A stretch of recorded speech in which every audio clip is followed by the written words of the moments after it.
I am such a jerk. I switched from mobile to desktop and I ruined everything. Hi, Abby. You would think. Okay, give me a second. There's Mark. Chris Cowie, let me get him back. Did I break something? I'm sorry, that was my bad. I literally thought you booted me. I was like, damn, she hates me that much. You Oh my you God. thought I Googled you? Booted me No, no, no. with a No, no, B. no. Give me a second. Cowie. There he goes. I'm hungry. What am I gonna eat? Sorry, my bad. Yeah, you My did. bad. My bad. Look at how fancy you are, Smith Neck Properties. Well, this room before we decided to sell our house was a disaster, and Uh-huh. this was our laundry bed that's behind me currently. Nobody can see it because you got your privacy thing on, but it Yeah, I looks know. good. Well, yeah, hold on. Very I'm, artful, though. I So meant to call you today because there's a church that I got an offer to buy, where? That's and I interesting. have no idea how to comp it. But Just the end of where River Road meets High Street in Merrimack. that church right on the corner, right over the bridge. No. I don't know about that. It's not near a bridge. It's It's Merrimack Port, right? Merrimack Port United Methodist Church, 39 High Street. It's on the road that goes, it's like the river road, the road along the river that if you bear left, Yeah. you go to West Newbury, you bear right, you go to like Haverhill. Interesting. Anyway, Let's figure out what that's worth. it's I mean, probably going to be residential, and then lately I've been looking into ADU stuff. I have a girlfriend who does it. So I know they have a kitchen in the back. They have a kitchen in the basement. And so I was thinking about maybe doing an in-law suite, in-law in the basement, and then adding the bathroom to the first floor. But I haven't seen anything just yet. Oh, I know where it is. Before where it I actually based Haverhill off of that one. I mean, when you just look at like what single family similar square footage selling for, and then figure out how, it's not that much different. Yeah. The difference would be like the time it takes to the town to allow you to it be residential. And I would maybe have some sort of like permit contingency or zoning or use Yeah. change contingency or something. That's very interesting. Do they have a price on it, or just do you No, want to so buy it? my next door neighbor, it's a whole long story. But my next door neighbor is the pastor, and we've been good friends for a while. The church is dissolving and they're combining with Newburyport Church, and they're liquidating that property. And then the money from that property is going to go into fixing his pastor house. Huh. Yeah. Let's see if I can put a little man on Google on the street and see what it looks like. I did Haverhill Street after that.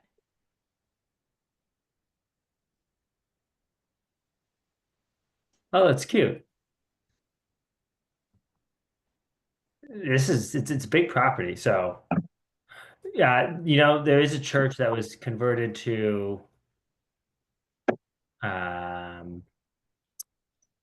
in Georgetown. There's a church on Elm Street in Georgetown at the house. I don't know when it sold. Yeah. But Tim, are you local? What's going on with you? What do you mean local? I know you're traveling. No, Right? not yet. Not In yet. June. Yeah, we're in Maine still. Okay. So I host a call on Tuesday nights for Creative Elite members.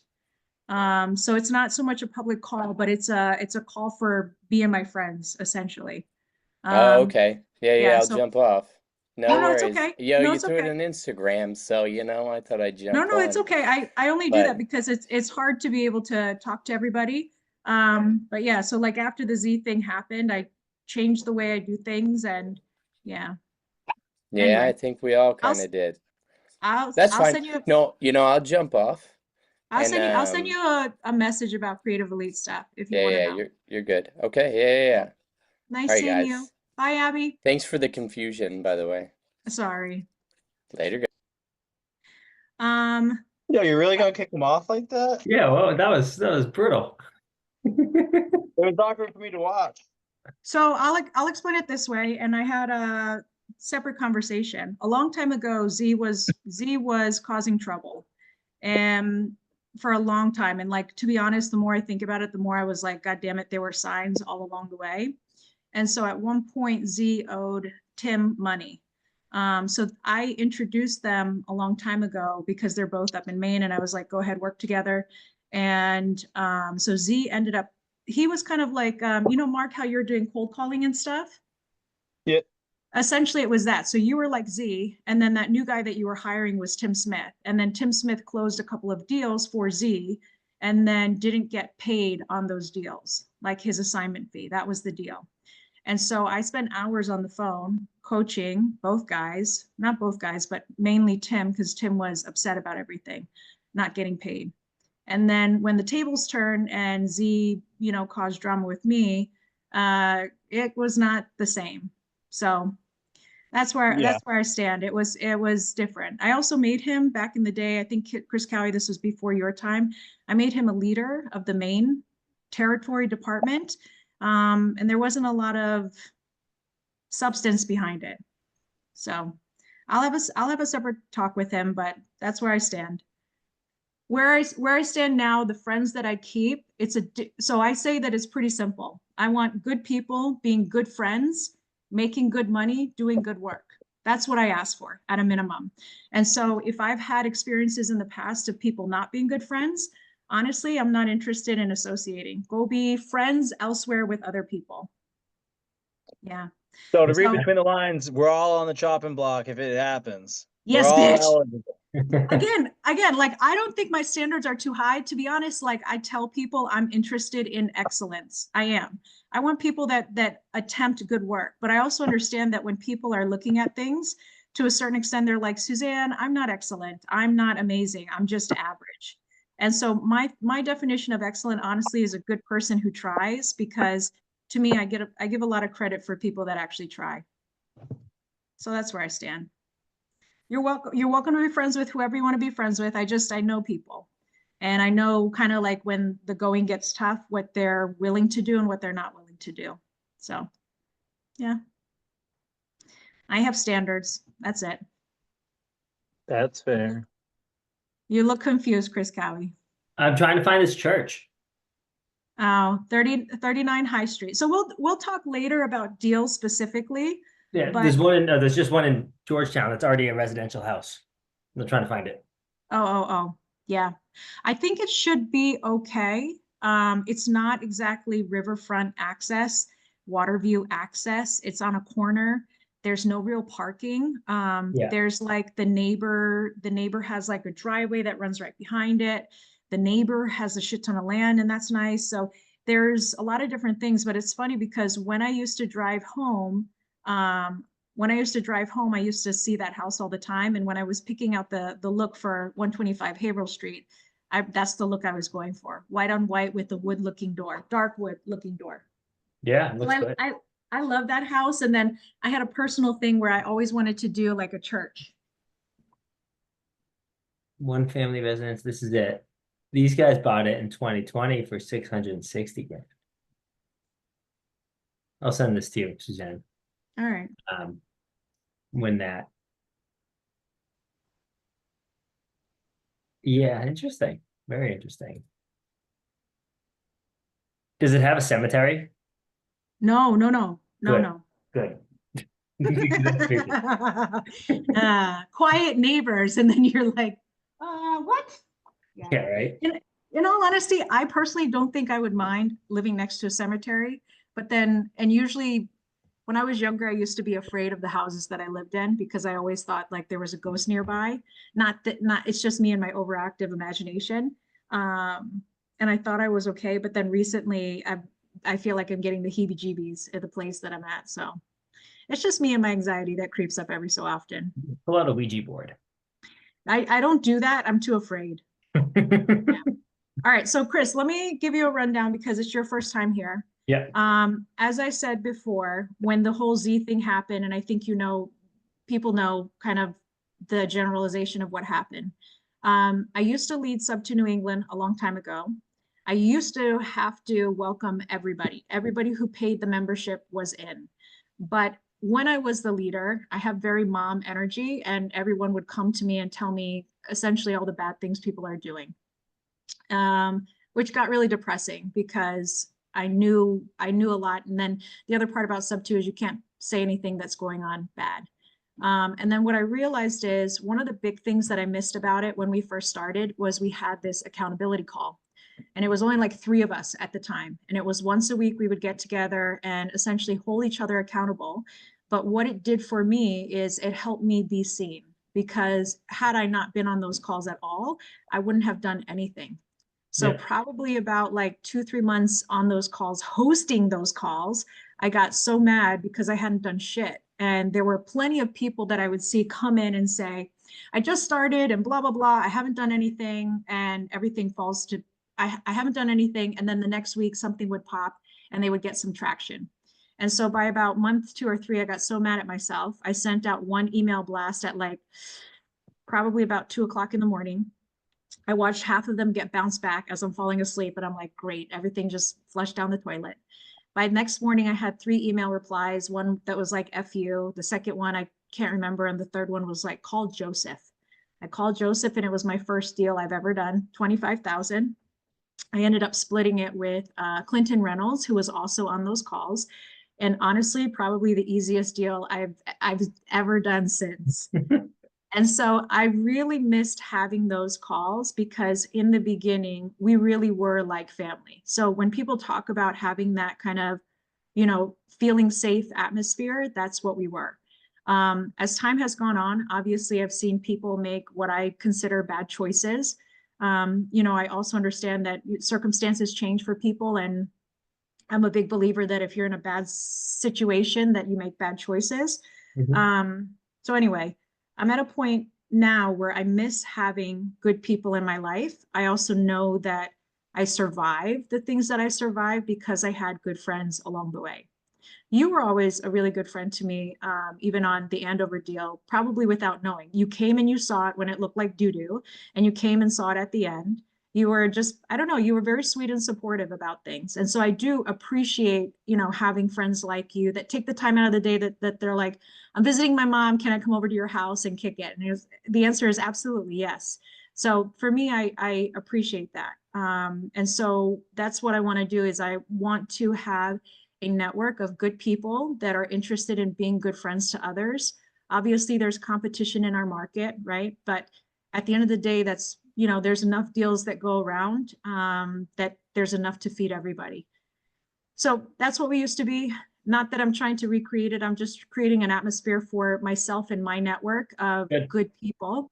And again, holding each other accountable, because I benefited from it once upon a time. I want to create a space to help others benefit from it. And also at the same time too, I benefited. It kind of got kicked off because Mark used to do meetups. He had a group called, I don't even know, but it was very simple, like Investors, Massachusetts, New Hampshire. And he used to run meetups for the company he worked with at the time, White Acres, for about a year. Yeah, But I went to one at the Grog. Yeah. And actually, funnily enough, so he used to do meetups. I used to do meetups. He stopped doing it because he was all by himself. And then when I was finishing up the Andover house, I was like, let's do a meetup. I did a meetup, and let's do another meetup. And why don't you revive your group? So we did half and half, and it was a lot of fun. I met quite a few people. I met new lenders because of him. I can't remember who else came across my plate, but it was really nice being able to like mix circles. Yeah. And his group, I think, Mark, your group is a little bit like Blue Pocket. So it's not of the Sub 2 variety at all. It's just investors out here in New England. So it was definitely a good time. But yeah, so in the Facebook group I have, if you've read the description on it, it's simply, we have the Facebook group to trade deals. We also have a weekly call. On a monthly basis, I try to go to dinner or lunch or something casual. And then maybe on a quarterly basis, having a meetup. Because I used to do more formal meetups, but it got to be a lot when we were such a big group. And then the other part too is when we were a big group, I couldn't be a participant anymore. I had to be like captain of the boat. And it gets boring when you're driving the boat all the time and you want to party and you want to grow as you see others partying and growing. So that's what this is. Someone's got to be sober driving the boat. Say it again. Someone needs to be sober driving the boat. Listen, don't you enjoy the fact that you're very nautical and I put your analogies in nautical terms? I Yeah. do that too. I cater analogies to you. But let me introduce, for those that don't know, Keith Lyons. Do you want to introduce yourself to Chris Cowie? Chris is a good friend and he's my neighbor up here. Oh, yeah. No, Keith Lyons, I'm up in Bangor, Maine. Doing some trying to do some stuff. Did you Sharkey, did you see my live that I sent there a couple weeks ago? No, but I'm excited. So let me explain this. So Keith Lyons is an earth worker. He does a lot of foundation stuff. He works for a lot of big players up in Maine. He's in Bangor. He's probably the farthest, back in the day when Sub 2 was in its heyday, he was probably the farthest out. And so he would take like an 8-hour round trip. I don't even know, 16-hour round trip. He would wake up the earliest, travel the farthest to come to my quarterly meetups. And my quarterly meetups back in the day when we first started were like, let's just get together and like chit chat and then let's go to dinner.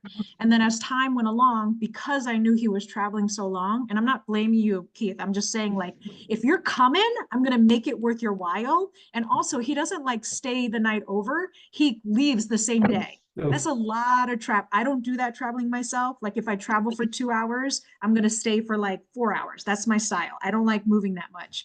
But I used to make it like a little bit of a hike in the beginning, workshop in the afternoon, and then dinner and drinks at night. Anyway, Keith is lovely. He has, I can't remember how many doors you have, Keith. 16, Rentals. 16 right now. So he does rentals. I think his wife, Sally, helps manage them. Yeah. Yeah. And then he's great, but he's very quiet about what he does. He's a little bit old school about what he does. I want to say about 2 years ago, one thing that I always appreciate about Keith is always interested in rubbing shoulders with all of us, trying to figure out how to improve himself. He wants to do more. Keith, what are your goals for this year?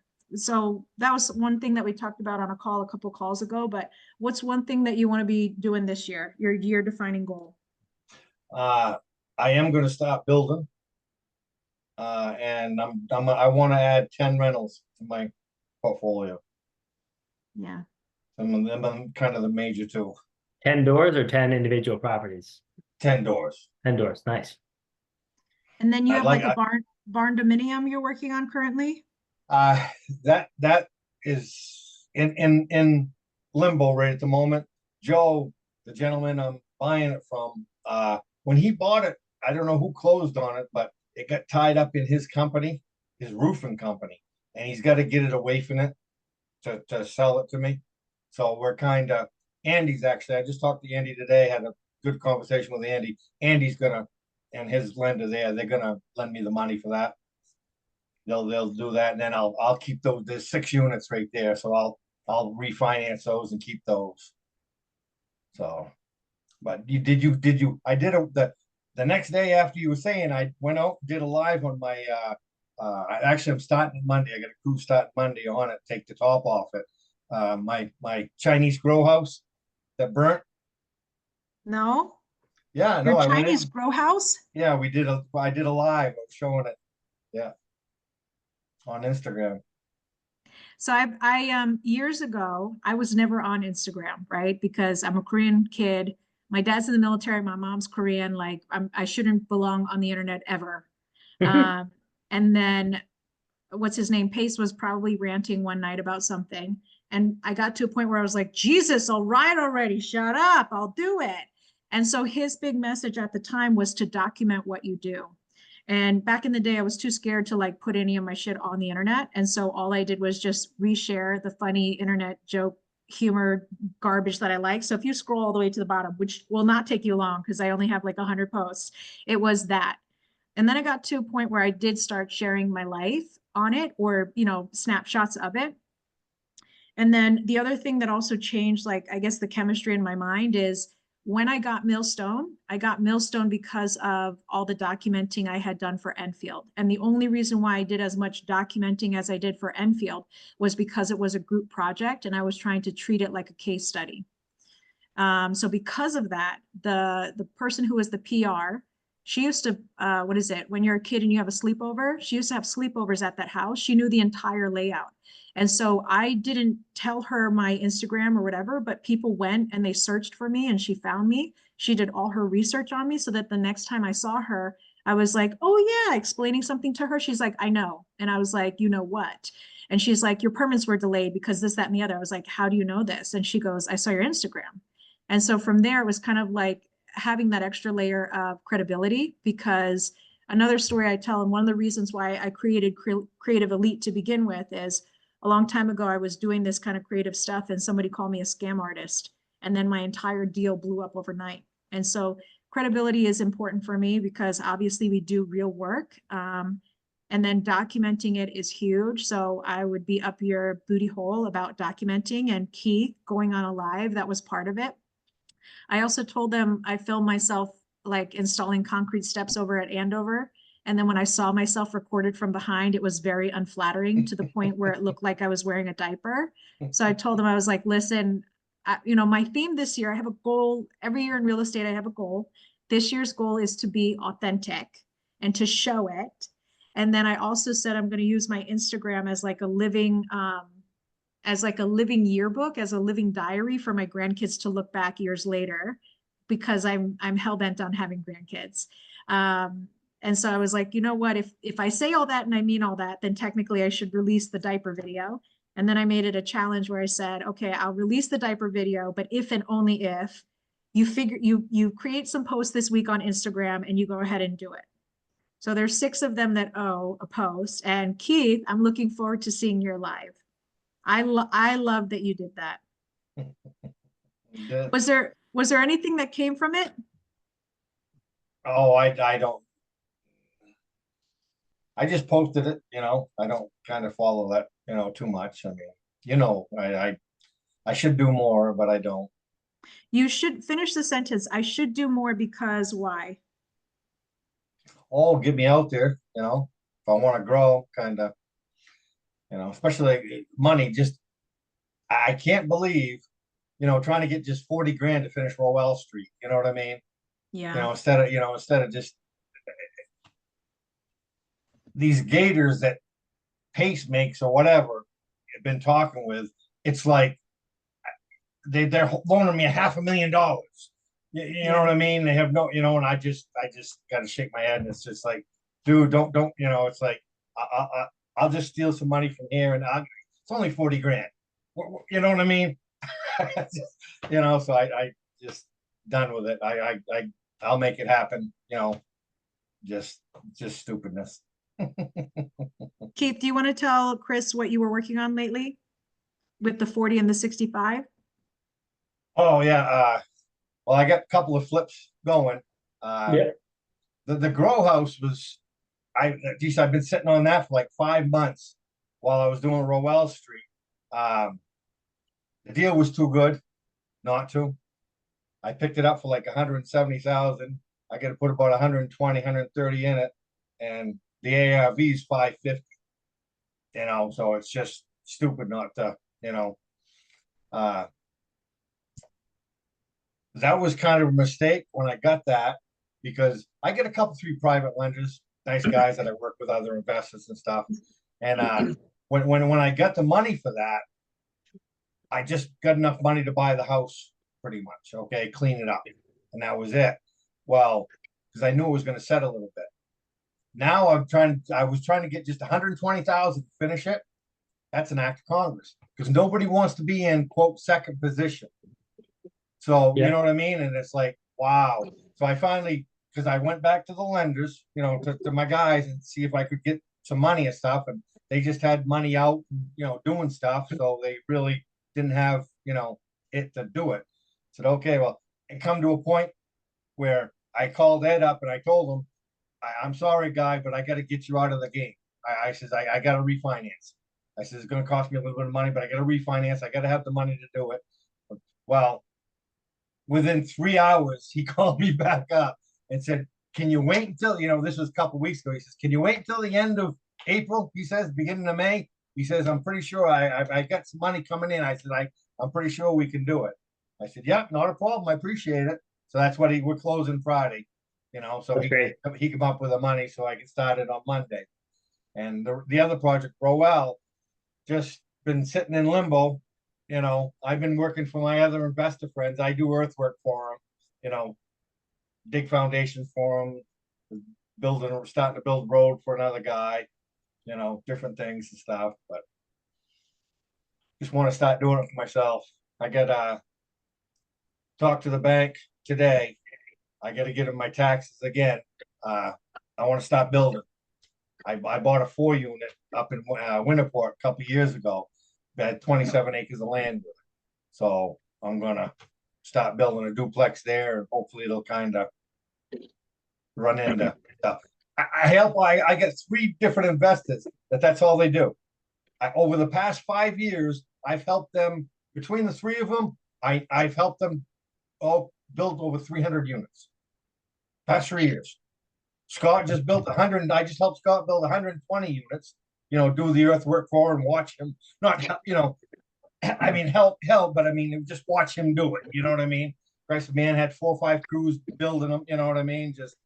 Scott, I like Scott. He's a good friend of mine. He makes shit happen. Scotty. I call him the farmer. You got some land up there too. You can actually buy land and do stuff. Yeah. Yeah, there's no land around here. Oh, yes. That makes it difficult. Yeah. Yeah. When you do, it's all residential, undevelopable. Oh, yeah. Yeah. Well, it kind of is up here. I mean, it takes a little bit. Scotty just called me yesterday. He wants me to get down this summer. He wants me to lay his sewer and water in a road that he's putting in down in Ellsworth. And he's had that project for 4 years now. It's taken him 4 years to get it to go. He's putting in 136 units, I believe, down in there. Jeez, that's amazing. Yeah, and just it's taken. I mean, he's had to do traffic studies. Ellsworth just put him right through the ringer. You know what I mean? Traffic studies and just the wetlands and all. Just everything. I don't know how many meetings his engineer's been to in the town. You know what I mean? I mean, these guys up here are trying to be like big cities like you guys. You know what I mean? They just they want to run you through the hoops. I had I bought a house in Weston, Maine, a couple years back. I've sold it since. I just did about a year and almost 2 years of it as a short-term rental, and I sold it. And I remember asking, okay, what's up with the septic? Do I need an inspection for the purchase, Title V, any of that? And they looked at me and they go, no, this is the Wild West over here. Like, whatever you do, we just get a guy in an excavator and we put a septic in that day. Yeah, that's pretty simple. It's $5,000 in engineering fees plus, Oh, yeah. the septic's marked up. It's unbelievable. Yeah. Chris, Cowie, do you want to tell for Keith who you are? Yeah. So I'm from the North Shore of Mass. I got into real estate investing in 2020, kind of on accident, I was working for a commercial real estate brokerage beforehand, just selling my soul, for lack of a better description. And I hated it. So I quit that job in like September of 2019, took a couple of months of trying to figure out what the hell I was doing, and wound up swinging hammers with a buddy. His dad owned a construction company. And then COVID hit, and I did that through the winter, part-time. I was just trying to figure my life out. COVID hit, and I was, I've always loved real estate. I was just looking online and I saw a house pop up for sale in Andover. And where Suzanne does all of her stuff. Two houses, and then I'm hell-bent on doing every house ever Yeah, since. exactly. But yeah, But she's going to be the all my deal. godmother of Andover. Yeah. I texted my buddy. I said, "Hey, if I can buy this, like if I can find the money and get this bought, do you think it's a good deal?" He said, "Yep." I said, "Great, let's go look at it." We looked at it and put an offer in. Figured out the financing, got the money for it. Private lender to help purchase it. We had no money, so he funded the entire purchase for not that expensive of interest only, 12 months. And we bought it, and then we're like, okay, we have it. We didn't know what the hell we were doing. So same position you were in, we're like, now we need construction money.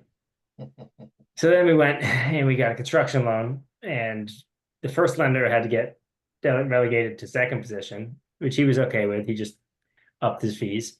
And we were just going to do a pretty simple fix and flip, and then COVID hit and went nuts. The cost of a 2x4 stud was $12. And the only way out was up in terms of how big we were building and how luxurious we were building. So we turned a $485,000 house into a 1.825 house. So we built 5,000 square feet.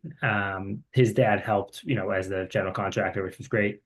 I swung hammers there every day, and I was hooked from there. Had a really bad fallout with him out of that project, though. Just lack of lack of defined roles. We each had different expectations of each other. And then there was a little there was some number fudging on their side, to the tune of like $75,000 that I caught. So anyways, from there, I went off on my own, and the next deal I bought was a short-term rental. After that, I bought a 2-family up in New Hampshire, which I still own. That one was supposed to be a burr, and I did, rehab and refinance that. Wasn't as good as I wasn't able to pull out as much as I wanted. So I still got some equity stuck in there that is just sitting there. But the cash flow is like a motherfucker. And then I said, kind of honed in on flipping, and I've just been doing flips in this area since then. So the last one I sold was in January, had a baby in February, and I haven't signed it yet, but I just had a verbal acceptance on an offer today. So For your house? no, for my next project. Oh. Yep. Did you see the house in Essex Joe Homebuyer sent out? I did. I don't Yeah. know where Essex is, but I think Essex is half an hour from me, 2 towns over. I think I saw it and it was really cute. It's a cute house. I tried to buy from them in the past. It was a bit of a weird situation where they I didn't, know. if they just came to me and asked to go up $5,000, I would have done it, but they strung me along for 2 days, and I was pissed because that was 2 blocks away from where I live. So I drove by it yesterday, and I called them this morning. I said, if I give you a sight unseen offer, will you take it? I was like, I don't want to deal with this bullshit anymore. I don't want to get strung along. I don't want to compete against people. I'll buy it sight unseen. So we agreed on a number today, and we're hashing out details tomorrow. So that will be the next one. And Good stuff. trying to buy another one, and trying to do, oh God. I mean, it's already May, so I've got to really get moving on these deals. My daughter kind of put a pause on things. But yeah, that's it. And one of my goals this year is at least one ground up development. I mean, I'm not going to finish it by the end of the year, but get it out of the ground, right? Started. Do you consider your personal house ground up development? I'm not building it. Oh, Yeah, no, we got there's a big boy developer who's doing that project. So, yeah, juggling a lot, but trying to get it going. And Jesus Christ, sorry, my phone keeps do not focus mode. yeah. So Chris Cowie also has a background, like his whole family is contractors, because the other part too is, Chris, I didn't even realize that you bought it during COVID. You start out with one idea of let's just, going from 400 to 1.8. I thought you had always planned on like blowing out the house to something huge, to which that's why and that was like your first deal. So like any friend that I've ever told, I'm like, he can handle it. Like, and There was I don't know, a lot of stress that I didn't, 18 months of no paychecks, right? yeah. For for one, it was whale hunting, one big ass paycheck at the end. Yeah, What I didn't structure correctly. I could have made a lot more if I had like defined roles and responsibilities and actually kind of been a little more Sharky instead of instead of just like saying to my buddy, hey, you want to join? I'll Yeah. find it, fund it, and help you swing hammers, and you just got to help build it. And we split it, so I probably could have taken a little bit more than I did. But yeah, that was once we got into the planning in the building, there was really only one way out, which was luxury. And so we Yeah. went to the town and we asked for the world, and they gave it to us. Yeah. That's awesome, because one of the things that I talk about being like just an entrepreneur and half the time in these flips is you can't quit. I mean, you can, but the minute that you quit is when the bus runs you over. Yeah. And so it's one of those things where I just think of it as like endless problem solving. You got to problem solve your ass off until you Yeah. get to the other side. Keeps And you then quick. even then, there's still residual shit that comes up. But yeah, you can stop, you can take a break, whatever, but the longer you stop, the longer whatever, the more you hurt yourself. And Yeah. so I love the fact that you were like, and I remember COVID. I remember like everything doubled immediately. Panic ensued. The Lead supply times chain was were shut atrocious. down.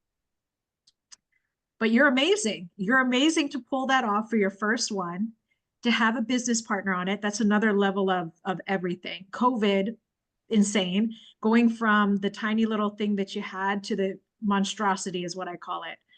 For you Yeah, to be it's able to do that is stupidly large. bananas. You've seen it. And kudos to you. I know it's beautiful, but like seriously, kudos to you, because Keith, in Andover, town is a little bit older. There are those like old houses that are like 1850s, like 2-bedroom cabin. Not even, I don't even know what those are. There's like 5 closets that are connected by one hallway. It's kind of gross. They were And then, factory housing. yeah, okay, They so made now I'm, these little houses in a row for all the factory workers. yeah. And for him to take it, and like that's the other thing that I love about a house that's really well done, is it doesn't look like an addition. It looks like it was always meant to be that. You know what I mean? Like I feel like I see a house where you're like, it looks like a barnacle. You start with one and then it just like it becomes this gross thing. No, he did a beautiful, beautiful job. And again, like, it's easy to cut corners, right? It's easy to try to like look elsewhere, but I do appreciate people that take pride in their work and want to create a good product. And at the end of the day, I get it, ROI matters, but someone who takes pride in their work is somebody that I identify with. So I very much appreciate you, Cowie. Yeah, likewise. Yeah. So usually what I try to do on these calls is, again, it's all about accountability. So we would talk about this past week, things that we accomplished. So a lot of times people will do like a high and a low. What was a highlight from the last week, which was a low from the last week? How did we overcome our low, or how did we make it through our low? And then towards the end of it, we kind of set expectations as to what we want to accomplish for the week going forward. And then simply you telling people, I want to do this, that, and the other, or us giving feedback to each other helps, push you throughout the week, because that I'll send you a text message and be like, where's that thing that you talked about? Because now that you've put it out into the world, I'm going to follow up with you. So let's start with Mark, who's probably shoving food in his face. And also, how come I wasn't invited to golf? Do you play? No. Oh. No, if you want. No, I Doesn't don't sound like play. Mark plays either. No. Are you looking for golfing buddies or? Well, one of the things my wife has been telling me is I need to start entertaining people, clients, things like that, wholesalers, so on and so forth. Entertaining or networking? Both. Like, Okay. what will get? She says, what will get somebody away from their family on a Tuesday night? With A the Red Sox- objective, a with the Red Sox objective, She trying to get you out of the house? No, but like, she's in tech sales, and so she's like, all right, what's gonna get a high level, guy away from his family and networking with us on a Tuesday night? Okay, like tickets to the Celtics, right? A box of the Celtics. I can't do that. I don't have a That's $1 billion. business developer mindset. I love that. Yeah, so she keeps telling me to do that. So I was like, you know what? Mark and I have been meaning to get coffee. I texted him, or I thought I did, didn't deliver. and said, "Do you want to go play golf?" I So- I would be down. I would have to rent clubs and all that, but fuck it, I'd be in. Yeah, Oh, okay, hang on. So if we're talking about golf, my attorney, Hong Tran, I love and adore. I put a post of him on Instagram. he's great. Amazing story. I think his brother-in-law or sister-in-law own a it's not digital golf, but what's the golf that you do on the indoors? Simulator. Indoor golf? What? Simulator. Yes, he has one of those, and it's like a very nice yuppie sort of thing. I think it's in Peabody or in that direction, Oh, might be But at that the, might- the North Shore Mall. Yeah, there's one there. I don't know. I'll text him again, but I remember he sent me a text message. He goes, "Next time you have a meetup, I have a great spot for you." And I was like, "I'll keep that in mind." That stuff's Oh. fun. But I don't know if it's that one specifically, and like my geography is crap, but I will find out for you. But I kind of like what your wife is pushing you towards because I feel like I'm in the same boat. Again, like I say real estate is a team sport and it's so much better with friends. Obviously, I've been burned by a couple of friends, and so I need to make new friends. And so my goal is to make new friends by doing this, having Yeah. a group, blah, blah, blah. So I think we're in the same boat kind of networking, having friends. One of the newer things that I was thinking of lately is, so I went to a meetup, Mark and I went to a meetup. That was Jonathan Stratton's meetup. They called it like Peaks and Lakes. He's Yeah, part of yeah. Sub 2. That was nice. I got to meet his mentor, who was fabulous. I adore this man. So that was a great connection. And then I also went to did you meet Pam Barty? Did he bring you? I didn't bring you. That was before I knew you and you were giving birth. Not you, but you know what I mean. Jonathan Fothergill, Jonathan Santiago held a meetup in Quincy. So they used to hold monthly meetups kind of Saw that, yeah. for Sub 2. Pam is a very good friend of mine. She does a shit job of introducing herself. She literally spent 2 weeks on Richard Branson or Brunson, I don't know the difference, but on his private island riding bikes with this man, and he beat her. And she's like a third of his age. That's the guy who owns Virgin Yeah, Airlines and yeah, it's Richard something. Island, but yeah. Yeah. So she parties with him. She also parties with the guy who did Shark Tank in the beginning, Shark Tank. I think his name is something Harrington. She has a podcast. So she runs with big dogs. This girl doesn't effing say that. Her story is always, I'm an Algerian immigrant that had a pizza shop once upon a time. That's her story. But she's so much more than that. And she rubbed shoulders. I think she was like the youngest GC in all of Massachusetts at one point. But to me, she's spectacular. The other thing that I love about her is she's into higher stuff. Like, so she calls it vibrations, but she's into like the energy of money. A little bit on the woo-woo side, but I just like her a lot, love her. I met her because our coach, my coach is her coach. That's how I got to meet her. But anyway, so I did the Stratton meetup. I did the that one meetup as well. Got to reconnect with some old friends like Scott Falvey, who's a very good friend of mine. He does kind of like home inspections in New Hampshire, and it's just great. So I'm in the boat of going out, getting off my goddamn couch. And one of the things I was thinking of is having like a list of meetups to go to, but like quality meetups, because there's two ways to go. Is you either find it on Facebook or Meetup or wherever the hell else people are doing it, or you have friends that are attending it or friends that are speaking at other people's meetups. And that's another good way to, rub shoulders and meet people. So Yeah, that's my plan, is to get out of my house. it's a good plan. And your plan is to date men one-on-one at a golf course on a late Tuesday night. Yeah. Was I gonna be Ah. the first, or Yeah.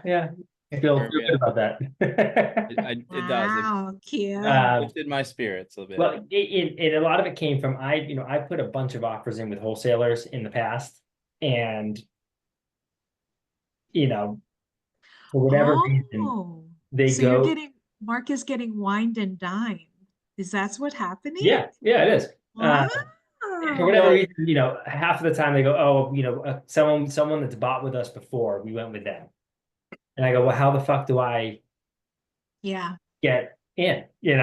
If I can't buy from you, if you don't sell to somebody new.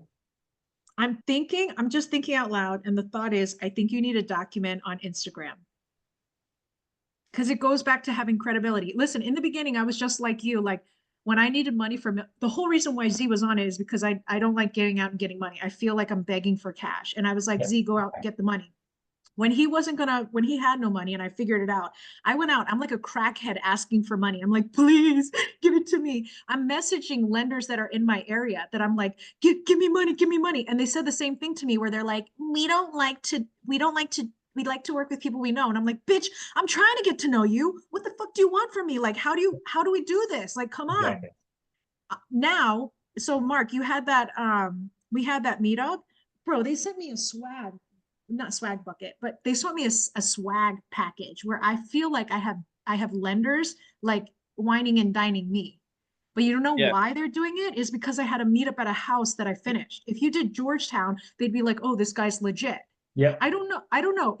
What kind of credibility package are you sending out to people to be like, no, I get it. Here's my proof of funds. But what else do you have that says, bitch, I close deals. I close them fast. You don't have to worry about me.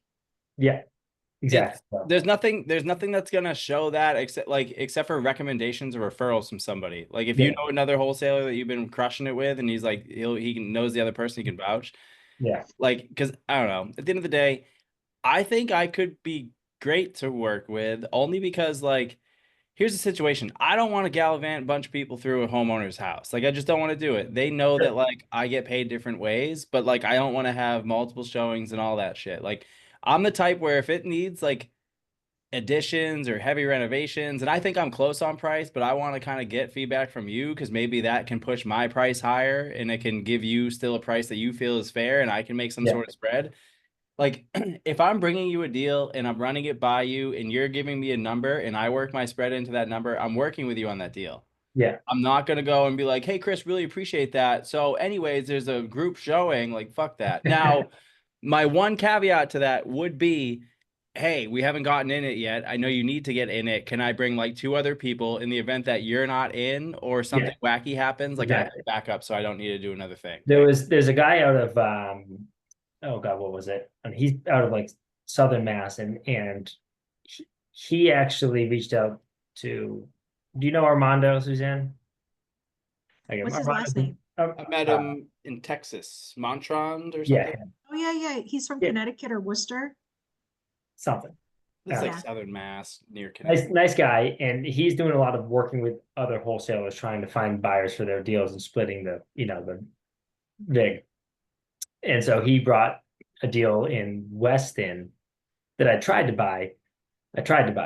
And basically like it was telephone from me to Armando to this guy, John, Wow. telling me back and forth. And I just called this guy, John, and I said, hey, dude, look, what's going on here? And he was like, all right, like, I'm gonna give you the seller's number. I trust that you'll take care of us. And so then I went straight to the seller and every single, I kept them updated. Hey, offer here, offer this price, blah, blah, blah. And I was going to take care of them. I was just going to, pay them a vig on top of what I closed, if I closed it. And then unfortunately New Western came in and they said that they'll get some guy to buy it for 150,000 more than I offered. And some guy came in and did that, but then the seller called me last week and asked for an attorney recommendation because they're screwing the deal. And I warned him. I was like, be very careful of these guys. They, make sure they can close it. You have to go to auction on May 5th. Like your house is going to auction on May 5th. If they can't close it by May 5th, Yeah. screwed. And it's not a clean purchase and sale agreement because it's for assignment. So I don't think the bank's liking it and looking at it. So it's a long-winded way, Mark, to say, yes, that's the type of relationship that I like doing. Like I was doing that with this guy for this house in Weston. I signed a separate agreement with him that said, I'll pay 40 grand on top of whatever I pay for the house. Yeah.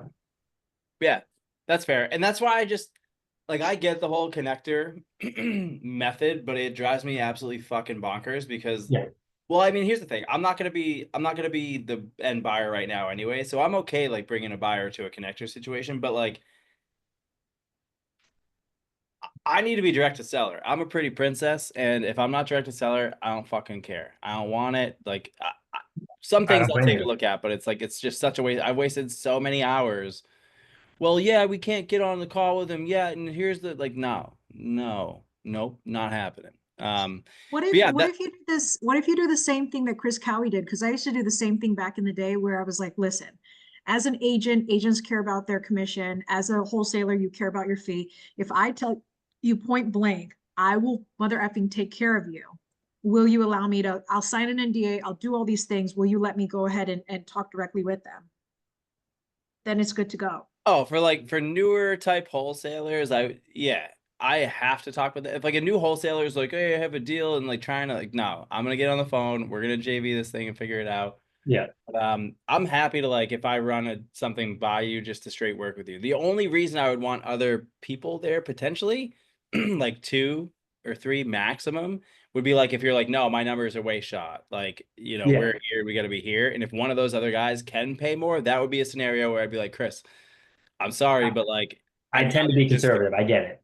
I'm just yeah, saying. like I'd rather move forward with these guys and have a fee than like nickel and dime the seller off something that I told them I could do. Like I can make it happen, right? So that I would get be my only caveat. But I'll be upfront. I'm upfront with you like I am now about it. Yeah. I do But tend to be like conservative on my underwriting because I've lost money on a deal. I lost 30 grand on one last year and it just sucked. Because Yeah. I was just like, I need a deal and I overpaid. I'm pretty freaking conservative. Like if it's a deal that I just straight sign and I'm good, like I'm usually pretty freaking conservative.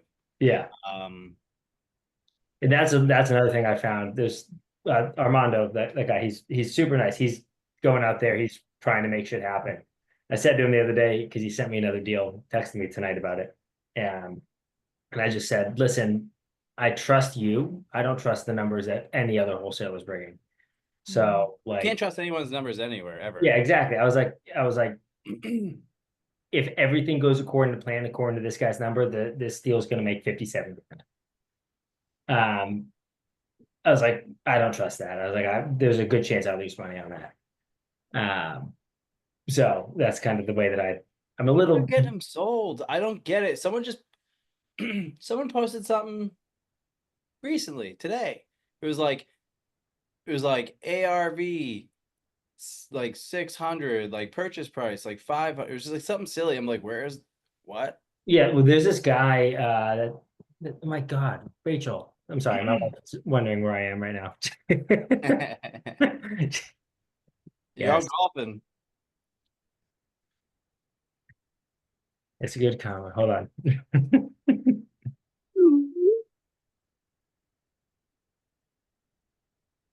My computer.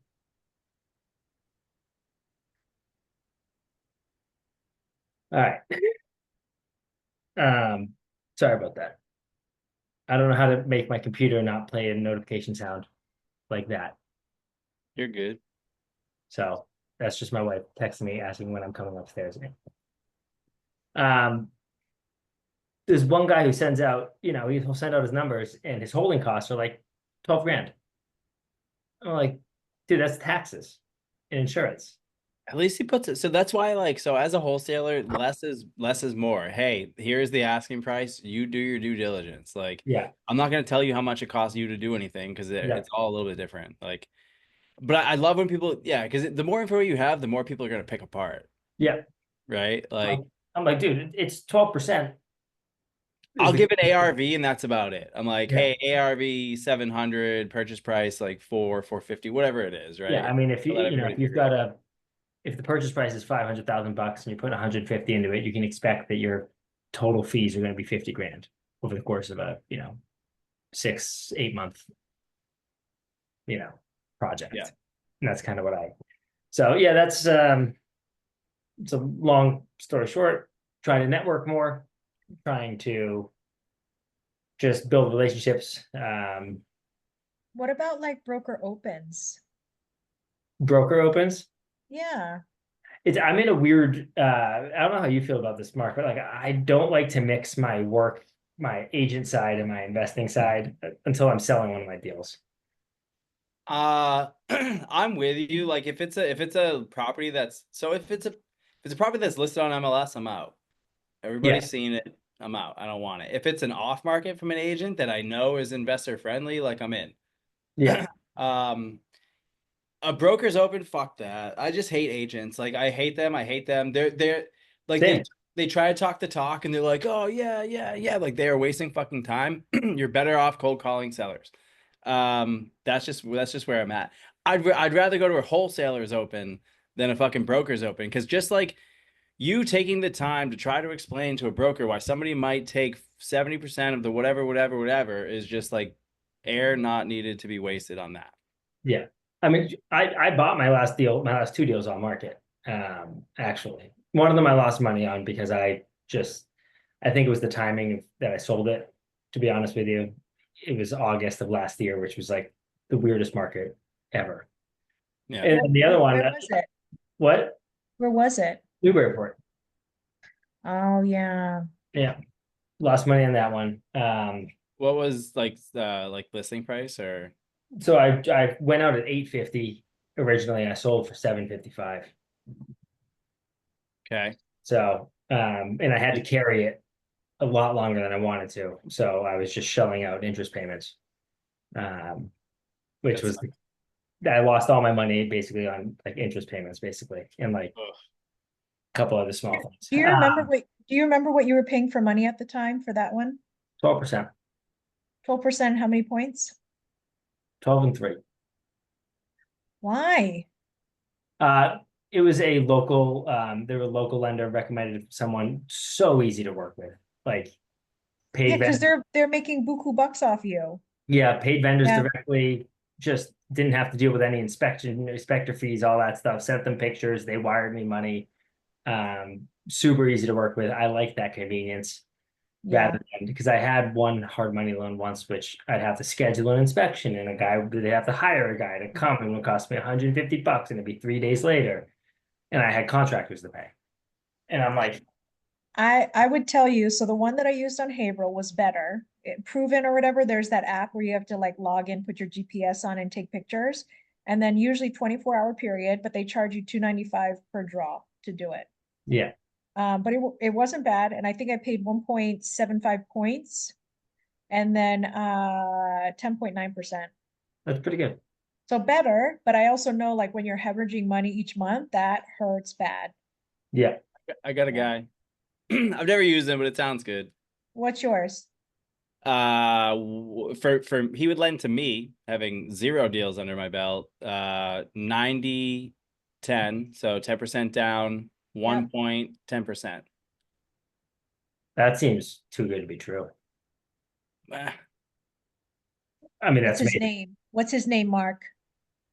Luke Hanscom, H1H2. He used to work with Fund That Flip forever. And then he broke off just recently and he does H1H2. And I bug his little assistant girl for all of my proof of hard money funds for any of my wholesale deals. So he's just got a Rolodex of any deal I'm working. So You should just tell them to give you the document and you just update the ad, they're not really cool with that. Your girl did that for me, but like I'd rather use a local one. And Yeah. he said he didn't mind. He's like, fuck it, bugger. Yeah. Yeah, okay.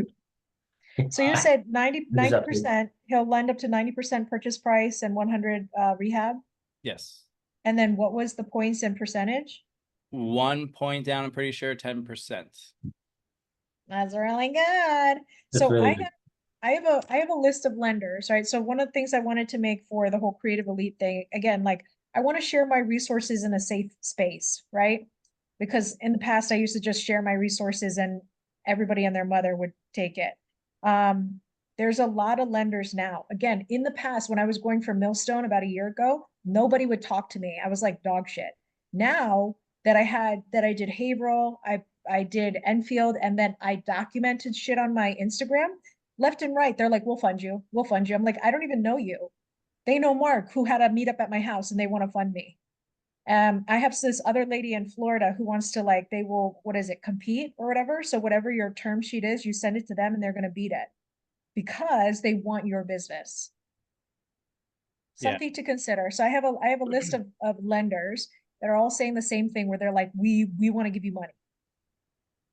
I think he's only hooking it up because he knows my capacity in acquisitions, and he like knows I'm likely going to get a steep discount, and like I probably have enough connections to get it to the finish line. Yeah. Or Okay, well, when then they I'm come and gonna take use- it, or when they come and foreclose on me, they'll have plenty of equity, right? Like that's probably Yeah. the real situation. But Yeah. yeah, Good. Yeah, I've got another one that I like the convenience of like a personal relation with, the guy, and I call him up and they 3 points, my guy, 3 points on a Newburyport house that you Oh. picked up at like 500. $12,000. No, thank you. Yeah. Or 15,000, I think it was, yeah. But No. I also didn't have, that was one of I didn't really have, because I'd done a traditional construction loan. I did one of the big national ones before, right? So hadn't done the local, and this was the guy that runs the tennis club in town. Said, hey, this is one of my good friends, reach out to him, and I did, and it was a great experience to work with, but yes, expensive. Good. tennis club money, nice. Doesn't he invite you to things and stuff? So Pam Barty, his person, hi Greg, his person is Paul Renovo. They just hit like 1 billion whatever and whatever. But he has like appreciation parties left and right. He takes them out to golfing. He has like an end of the year, I don't know, Vegas night or something like that. Like your lender doesn't have party, like even a lender that I won't use because he was 4 points and 14%. He has like charity galas and stuff like that. Well, good. That's how, But I've heard his parties are pretty insane. Like they're like good, top Who, notch. Renovo? Yeah. Yeah. I don't know why. I haven't used him just yet. Yeah. All right. So we're networking. Networking by what exactly? I have a plan. My plan is to leave my couch. That's my plan. And I'm gonna hit up all my friends and ask them where are they going? And I think maybe once a week I'll leave my couch once a week. What are you doing, Cowie, in between breastfeeding? How are you, Yeah. how are you meeting people? I don't know. I got to figure that one out. So you're having these coffee dates, Well- golf dates with wholesalers. So I need to find people to do that with, right? What's your real end goal? My real goal is just to be top of mind for people, right? If someone says, hey, like I've got a deal in Chris's neck of the woods, might just shoot it by him. Or if it's competitive and someone knows that I can get a deal done. Rather than being kind of iced out because they've never done a deal with me before. They don't know me. I think you need to document. I know how you feel about Instagram, but I think you need to document or have some sort of credibility package that says my dick is huge. Watch me swing it. I'm not Yeah. joking. I mean, I I've used to got all have a my, spreadsheet. I've got a document of all my projects that I've done. So, But do you send that to people? I would almost tell them like here's all my HUDs in the last year. You know what I yeah, mean? Like make it real for them, but also I know you're going back to Joe Home Buyer, right? I know that, but that's just Joe Home Buyer, right? Like if you buy from somebody else, like you're starting from the beginning all over again, like Yep. 51st dates. So I would encourage you, yes, obviously, meet people, connect with people. I have the what is it? Creative Elite group. So it's a closed group. There's 60 people in there. You can reach out and creepily be like, hey, do you want to go on a one-on-one library date with me? Let's talk about our feelings. And they'll probably say yes, because my friends are friends with each other. So at a Yeah. minimum, you could shop in there. But I'm, me, I'm hard-headed and I have a certain idea in my head, but it worked for me documenting. I would Mhm. encourage you to document. LinkedIn, I don't care where you document, just document it somewhere. Yeah, that's one thing I need to get better at. I've got my, my Smith Neck Properties Instagram account and just dedicate that to the shit I'm doing. That's true. But I would That's- also go on like a mass following. Like if that's the Instagram, because like I'm following you on your other Instagram, there's zero real estate on there. So Yeah. like if I were you, I would sniff out all the wholesalers, all the, grungy agents that are gonna have, hoarder house deals, and I would just follow them Yeah. with your real estate one. Suzanne, what's her face? Samantha's trying to send me something, or I keep bugging her to send me a deal up in New Hampshire that she's telling me about. She hasn't sent it yet. so many things are happening right now. Samantha Edwards, Yeah. you made her a deal for the Lowell Street property. Oh yeah. I was not even. I was like, listen, you're gonna say no to this. Here's my number. She was like, thank That's you. okay. You give her your number anyway, because Yeah. Always. she was like, Well- I had an offer for 700. I'm like, no, no, you didn't. You Not might have a always. verbal, but you don't have a follow through for 700. No. I will be upfront with you though. If you are super conservative and you have wholesalers that you're running super low ball numbers on and you're way out of the ballpark and there are 3, 4, 5 other buyers that are in the ballpark of their asking, if you continue throwing low ball numbers, I will not send them to you. So I'm Just not even stop. gonna offer. Right. If I'm gonna be lowballing, I'm not even gonna offer. Yeah, Right. that's fair. Hey, Yeah. on this one particularly or whatever. But that Yeah. happens so many times, you're all of a sudden you're at the bottom of the list. Yeah. Because Exactly. it's not worth my time to take the 5-10 minutes texting back and forth to communicate with you, like, because Yeah. like I'm at 500, I have buyers at 520, he's at 450, like yeah, you know. So you do have to be mindful of that. Yeah. Absolutely. But like, I'm not going to waste someone's time with a lowball offer. Like, if I like the deal, I'm going to offer on it. If not, I'll pass it up. Now, if it's a situation where it's been kicking around for a little while and they're circling through again, Yeah. like, hey, listen, yeah, I've seen this kicking around. You're at here. This is probably gonna be lower than we even have it, but like I'm in at X, and then it gives them like a renegotiation price to go after. Yeah. Oh, there's there's an on-market deal that I've just sent 3 offers, 75,000 below ask. It's been on the market for like 2 months, and every 2 weeks I just send them an offer. That's funny. Hey, here we go. That's a different situation. Send those Yeah. all day. All day long. Yeah. Those are fine. I like that. Keith, do you have any suggestions for Chris Cowie? Uh, What about you and your mandates? I gotta learn to play golf myself. Say it one more time. I said, I gotta learn to play golf myself. Okay, but I thought you were going dinner with these guys. Your big money bag whale guys out in Maine. Yeah. I feel like we should call them like narwhals. Yeah. Yeah. Lobster.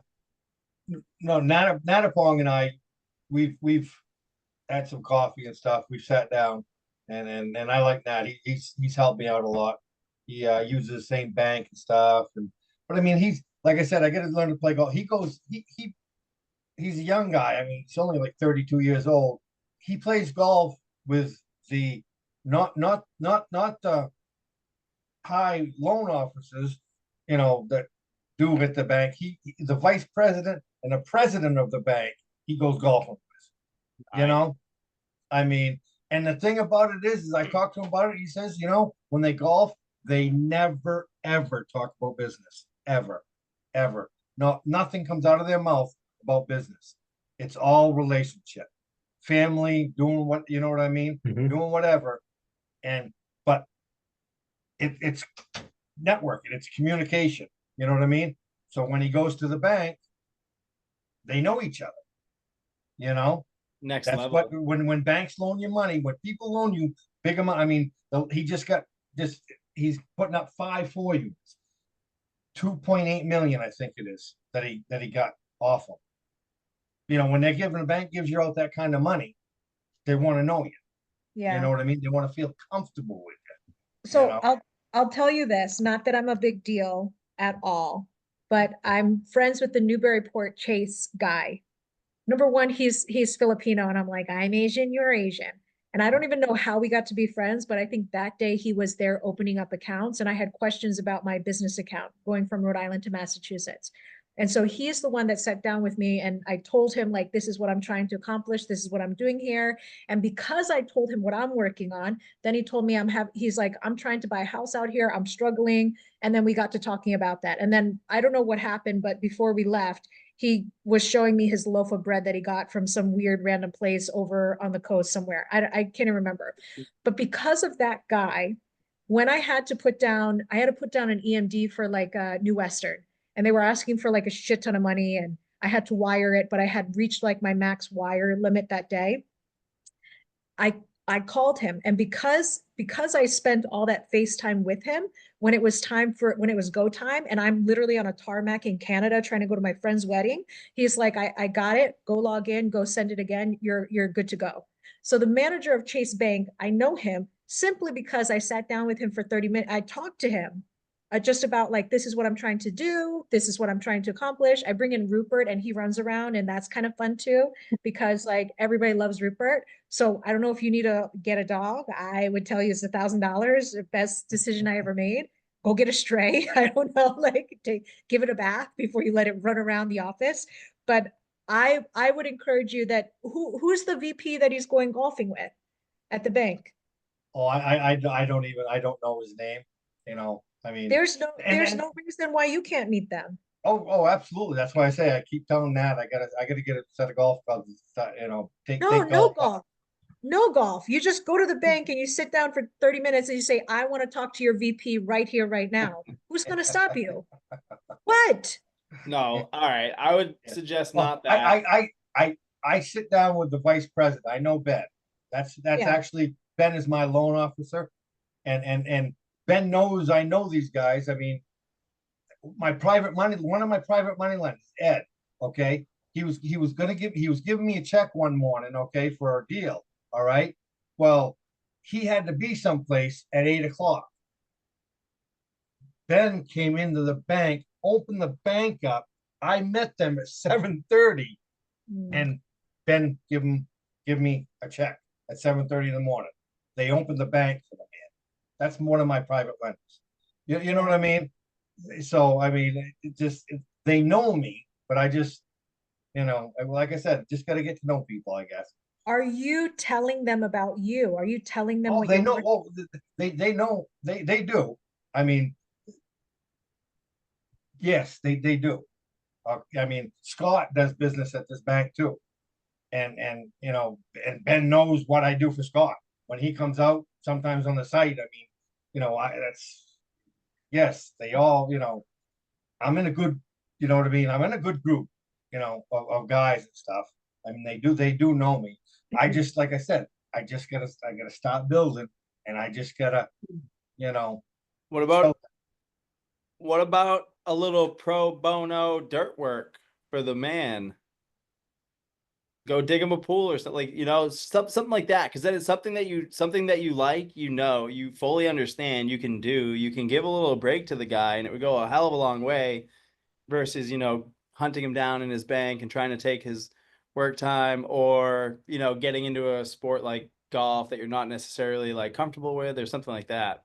Again, obviously they need to be needing those services. Right, that's, you know, yeah. Well, I'm just thinking if guys are being guys talking on one of the other fucking jobs, and you hear, hey, I need a patio or whatever, I'll bring my fucking excavator over, you know? Yeah. Oh, yeah, no, I hear you, I hear you. I It's the disagree. opportunity. Huh? I disagree with Mark. He has this. You're a female though. It's a little bit easier for somebody like that to go chase a guy down. Like, Yes. take your time at a bank and like. Are you serious? Honestly, so. Pete, I would tell you to go to the bank and treat it like a therapy session and just be like, this is what I'm working on. This is what I'm working on. How would you advise me? What's the best? It's terrible. This is terrible. He's like a busy guy he's like a CEO of a bank, like dealing with. He doesn't want to hear, you know, Then No. not everyone has your empathy. aura when you walk into a place. Okay, that's fair, but I also feel like when you're at a bank, their entire job, I don't know, maybe it's Chase Bank, their entire job is to make you happy putting your money with them. Oh, yes, but to get into the elevator to go upstairs is a different story. What There's a bank- reason, you have to have a reason to be. Yes, I want to talk about myself. Like the bank tellers, people that are opening up credit accounts, taking mortgage applications, that's their job. But like the owner or the CEO of the bank, I mean, Oh, okay. I'm just talking about the bank manager. yeah, Well, but he knows those guys. He's trying to get to the upper echelon. The vice Oh. president of the bank is my loan officer. You Okay, know, okay. I mean, He's trying to get Adapone's loan officer. then some. He's Scott's loan officer. I mean, you know. But can't you just tell them like, hey, I'm trying to move to the next echelon of what I'm trying to accomplish? I'm not Oh, really, he helps me out as much as he can. I mean, he does. I mean, Ben is really good. I mean, he's, okay. you know, but I mean, once you, it's the $1 million mark. Once you hit the $1 million mark, it goes upstairs.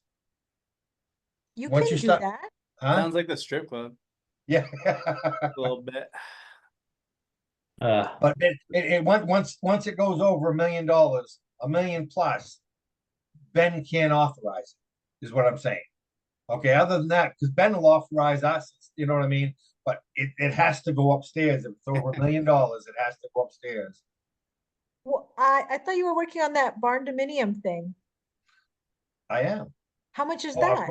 I'm going to be. I'm gonna use Andy. I had a real good conversation with Andy, and a couple of weeks ago when we first connected, I talked to his guy that he deals with.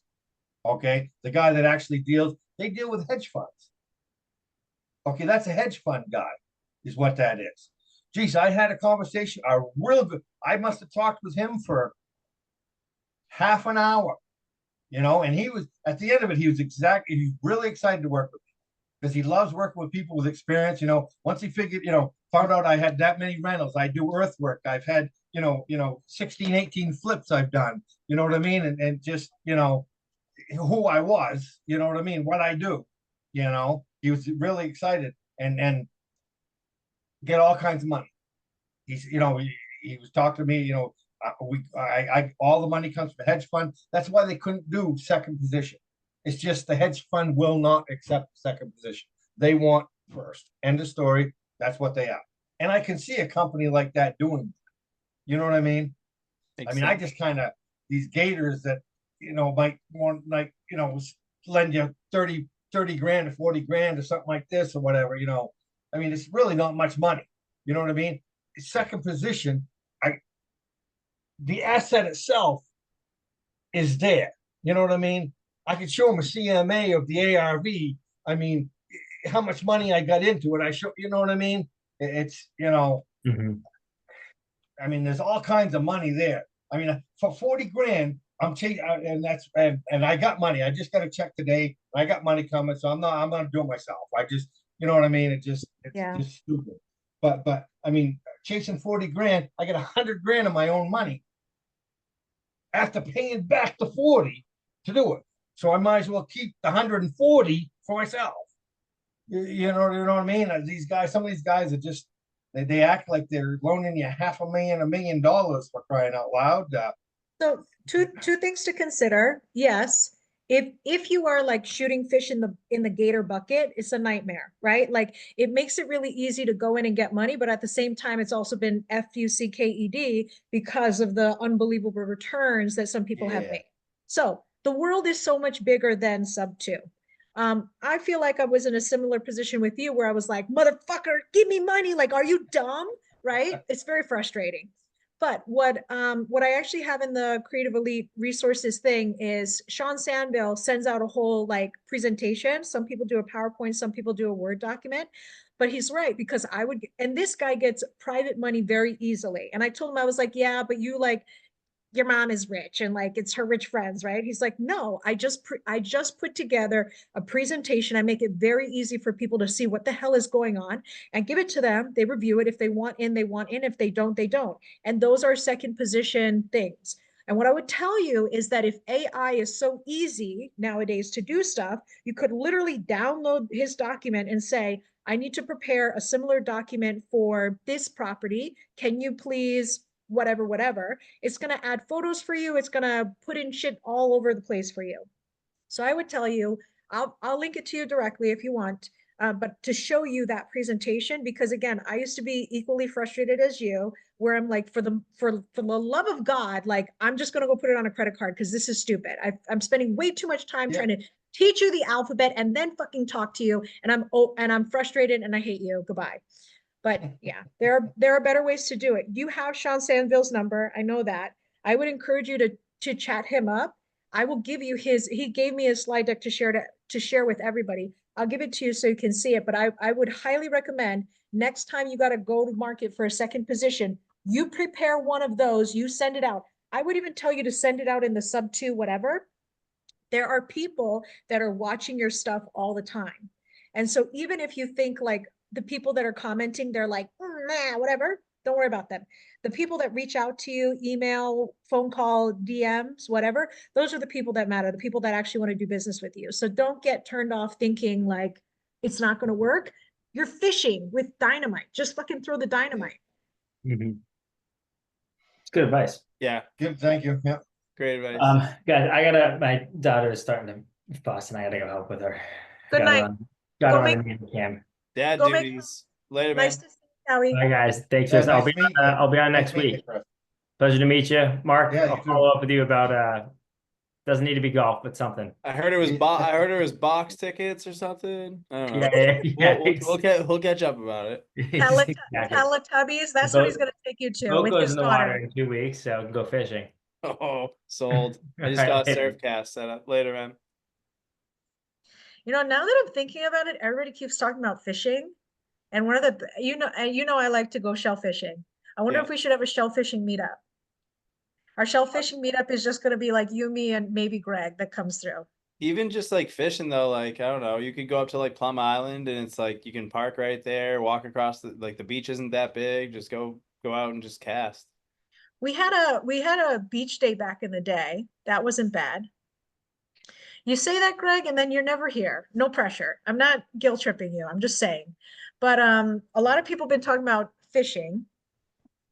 So another meetup that I did, which was a lot of fun, was our potluck picnic meetup.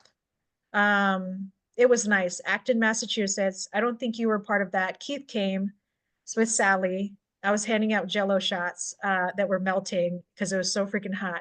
But it was really nice to be able to have like it was the least stressful also because it wasn't catered or at a restaurant, and we could be as large as we wanted to. I also made it open to like dogs, kids, whoever you wanted to bring.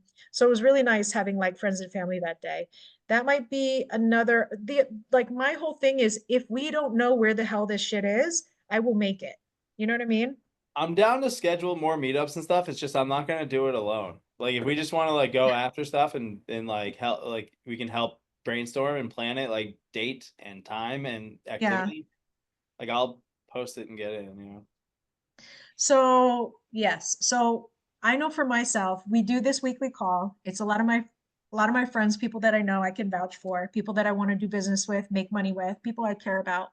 And then I want to do that monthly hiking / dinner thing.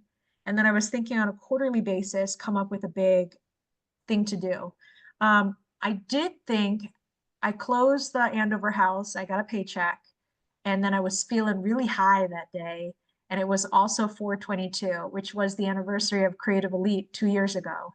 And looking at the photos, I was like, that was such a fun day. There was lots of crazy drama and stress, but I forgot all the bad parts. And then I was like, let's think about all the fun parts. And I was like, I want to do it again. So I do want to do that one. And right now I'm planning on either 11/11 or October. And the reason for that is because I said, the people that I want at the meetups are not wannabes, are not randoms, are not newbies. They are people that are actually on a HUD within the last 6 months. And so I will give you 6 months to get your ass on a HUD. That's what I'm thinking of right now. Everybody's going to be hand invited, probably by me. Last time I did it, I told everybody, you know, take your left hand and invite one person, take your right hand and invite one person, and freaking nobody listened. And that's fine, because this time I'm going to do it the way that I want to do it. And it's all going to be people that I invite. Yeah, big time.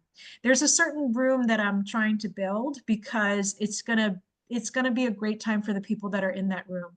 And I think it matters having quality people. Yeah. Anyway, so that'll be a big event that I want to put on.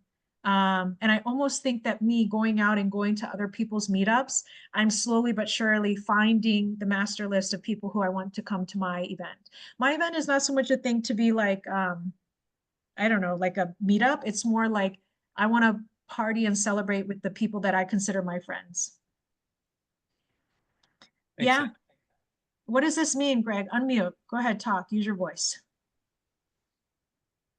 He's can you just say I hope I qualify? Of course you qualify. Actually, you should actually come up. That should be the time that you come up. Yeah, plan it, and then I'll start having to plan around that. I don't, when is it It's- supposed to be around abouts? So I was thinking, initially I was thinking, let me give people 6 months to get on a HUD. And then I was like, 6 months is going to be October. I kind of don't like October because it's within the swing of just the holiday ramp up. You go from September going back to school. Halloween is also a lot of fun. And then Thanksgiving, blah, blah, blah, blah, blah. And so I love 11/11 as a number. Anyway, let's go back. 6 months from now is going to be pretty much Halloween. The other option is to do it before or to do it after. And so I love the number 11/11, but that's not, it's a Tuesday. In the past, when I've had meetups, the best attended meetups were always on a Saturday, not a Sunday, Saturday. I'm also going to tell people no kids, not because I don't love kids, but because this is a very curated room. By the way, all of you guys are in this room on my mental list. So don't think like you're planning something that you're not invited to. You're absolutely invited to. But it's a very curated room. So I want people to be really intentional. I want people to pay attention as well. Yeah. So anyway, I'm planning for a Saturday. I want to give people about 6 months to get on a HUD. The other option is to do it middle of October, like maybe the 18th or October 11th. I don't know. Or maybe probably October. I'd probably do maybe October 18th because I want to stay away from Halloween weekend, because I feel like in October, every weekend is almost like little children's Halloween festivities. Pardon me, And I the interruption. no, go for it. I'm getting this house demoed right here that I'm at, and my contractor's just pulled up, so I'm gonna go deal with that. I'll leave the Zoom on, but I won't be here, so don't try to talk to me, because You're fine. You can sign off if you need to go, because you're probably going to need your phone to do stuff. nah, I got everything in paper right here in writing, so. All right, good luck. Good Y'all can luck. talk. So that's the plan I have right now.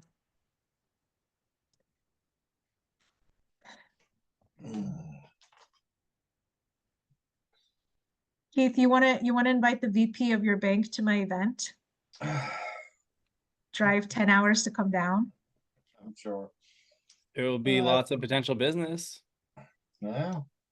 Well, here's the thing. I in the past we used to say, and I feel like when people have meetups, they're like, you got to get in the room, guys. It's going to be like 1,000 of the best people in the room. And the answer is no, no, no, no.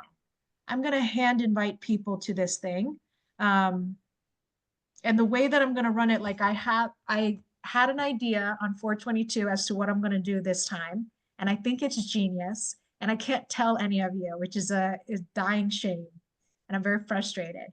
But you will be in that room. You will have not only a great time, but I think you're going to have a lot of growth because of just the way that I do it, what I'm planning on doing.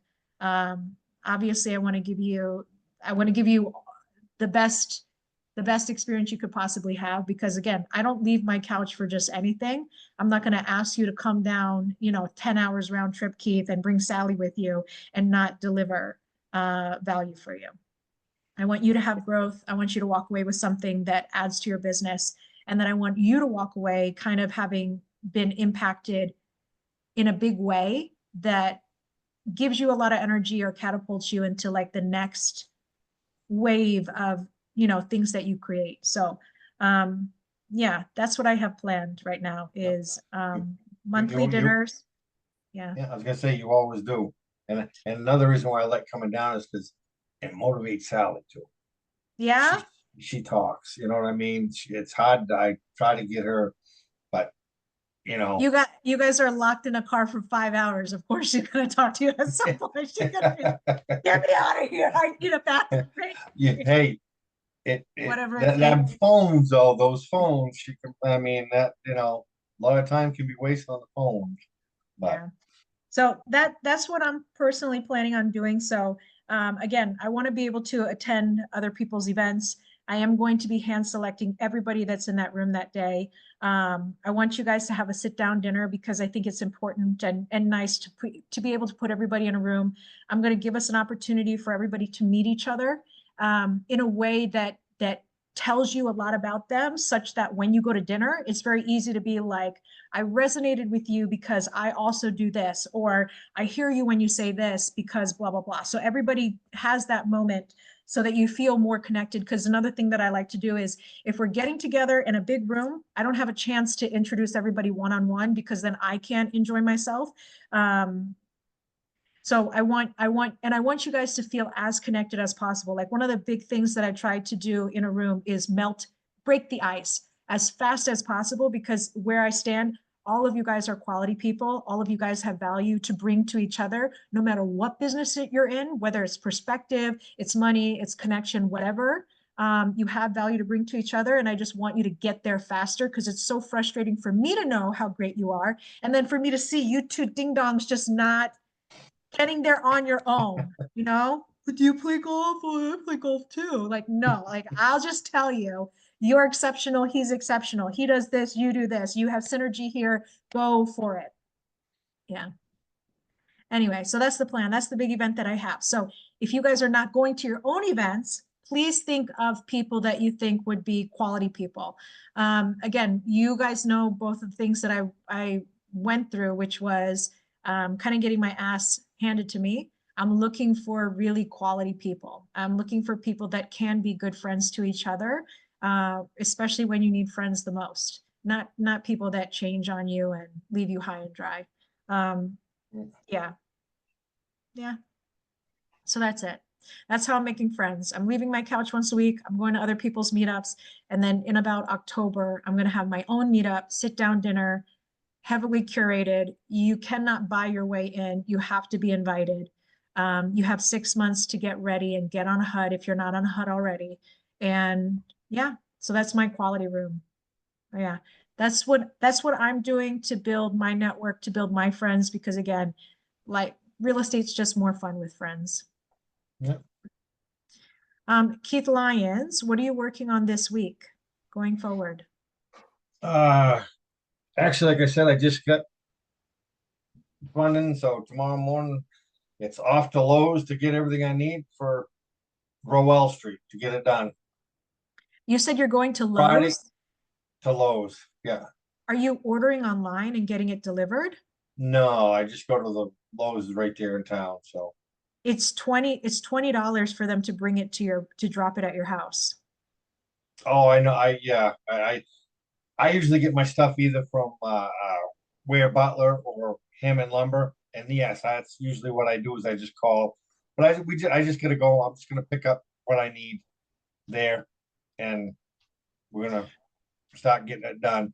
I've got a meeting Friday with the crew that's gonna do my grow house. Monday, gonna start that. The other thing that I will tell you is I like to order online because I don't want to run in store. It takes me like an hour to run in store and pick out shit. So the other thing I would tell you to save yourself time and headache is you can even have them go and pick up your order and have it waiting curbside for you. So you just load your car and go. Keith, For me, it's about time. Go ahead. do you keep saying grow house with a G? Like, are we growing a bunch of cannabis? Is that what we're talking about? Yes. Oh, fuck yeah. Yeah, that's what it was. That's what it was. Yeah. Oh, but it's not gonna be anymore. No. It's gonna be a nice colonial is what it's gonna be. Cool. Yeah, Sorry, see, it burned is what it did. The top part of it burned. oh yeah. The Cape right now, they had so many grow lights in there apparently that they melted the meter right off the side of the building. They, And it's well, they so weren't. hot, it caught on fire and the fire went right up the side of the wall and took the roof, the upstairs out. So they weren't using LED. It sounds like No, something. high pressure sodium bulbs, like the big. Yeah. Oh, yeah. Yeah. Yeah, those things are nasty. Yeah, and it's a perfect little house for them too, because it's not on a cul-de-sac, but it's right next to a river that nobody's around, you know what I mean? And the house it's not a real big house, but it's got a breezeway and it's got a 2-car garage on it, but the whole thing is under foundation. Even the garage. The breezeway is a garage. I mean, so downstairs it's just, oh my word. You know what I mean? Perfect place to That's cool. Nice. Yeah. Sorry. Didn't mean to, just No. clarify. I like the concept of Cape to Colonial. You're not the first person I'm seeing doing that, and I don't know why the other guy did it too. I remember when I saw his video, he was talking about the layout. He was like, it was small and cramped and layout was crap. So now that we've raised and added a whole second floor, plus Colonial sell way better than Capes. Yeah. Capes, you think, and it's crazy on the Andover house, they were specific about putting in that the height of the ceiling, I think, was like 8 or 9 feet. And the reason for that is there are certain people that will only shop houses that are built after a certain date because they're tall men and they don't want to have to deal with slope ceilings or like any of that stuff. So I love the fact that you number one, it burned, and number two, you're like, well, great, let's just, since the top is missing, let's go up one more level and then put back another top on it. Yeah, I mean, and the comps were all, out of all the comps went from 575 last sold past 6 months, and it went down to 489 Ooh, with 4 different houses, okay? I mean, 5 different houses. 4 of them were Capes. The 575 was a Colonial. yeah, that So- matters. Keith, can you not kill me? And can I push you to please try, you're buying it from Lowe's, right? Yeah. Can you please try to put in an order online?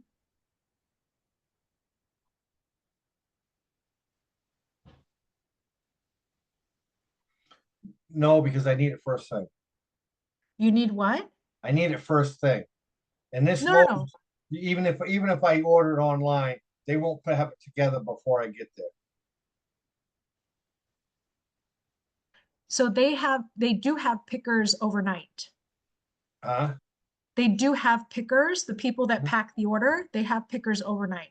So what I'm telling you, there's a couple things. Number one, you can put in an online order. If it's not ready when you're in store, you just cancel it. Well, I need it. No, I know, but you're already going to the store to go pick Right. it. Oh, yeah. What I'm saying is I would love for you to try out Lowe's, either curbside delivery where they pick the order for you. They put it on a pallet. It's at the front. You don't have to run around. I just want you to think about this. I know some people like to pick their own lumber and their own cinder blocks, and I get it. But I've had such a great experience with Lowe's, period. And again, I don't like to lift any of this shit. I have a Tesla sedan, right? I have a trailer hitch I can put on it, but even then, like, I don't want to get pulled over and it's not good for my battery. But lifting things in and out of my car hurts. Trying to pack things in my truck hurts. All of it takes time. They will literally do it for you for 20 bucks. As long as you are a Lowe's Pros, whatever, and all you do is you go up to the thing and say, I'm a pro, and they're like, okay, here you go. As long as you have a Lowe's Pros, it's $20. Next day delivery by XPO Logistics. At least that's what they are here down in Massachusetts. And if not, if you're like, listen, put it in my truck and don't talk to me. The fact that somebody is like a personal assistant and runs around the store picking out everything for you saves your time. Because I used to spend so much time in the morning having to pick up shit while also like driving to go pick it up and back and then running around the store like a crackhead. So if I can challenge you this week, if you don't want to do it with tomorrow's order, that's fine. If you want to pick out like, big things that you don't want to have to go run in store and get the stupid cart to go get it, have it waiting for you at the front, I would tell you. And the other cool thing is you can see exactly what's in stock. So if I went to a certain store and they didn't have like, I don't know, 12-foot by 8-inch trim, then I know not to even go there because they don't have what I need. So I would almost like pre-buy. You can make a list on Lowe's about all the stuff you need. You can actually put in your order, credit card, and whatever else you got to put in. And then you'll get text message where it says, we received your order. Your order is packed and waiting for you at the customer service or at the pro desk. But if I can challenge you, again, doesn't have to be tomorrow, please try ordering online.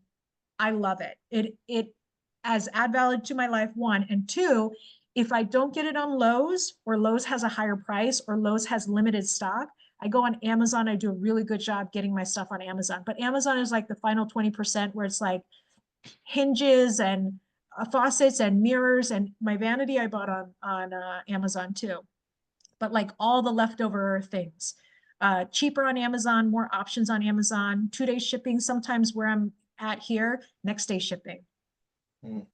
Yeah. Please try Lowe's. Yeah, Yeah, I just never have with those guys. Usually I get all my stuff from Ware Butler or Hammond, and I just Yeah. make a phone call.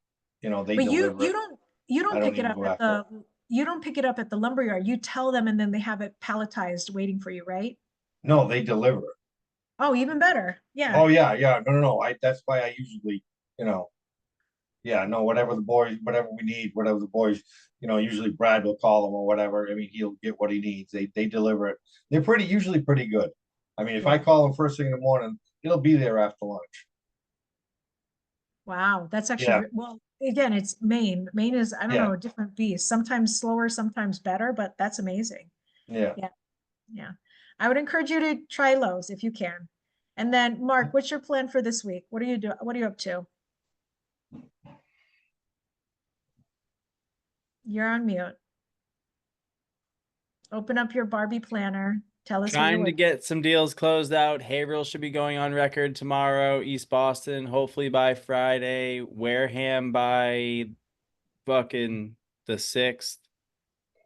So a week from today, all 3 should be closed out. This week, I will be onboarding Cold Caller on Thursday at 6:30. We are scheduled to do some onboarding, some training, getting them logged into the dialer, stuff like that. What's his name? Tom? Tom.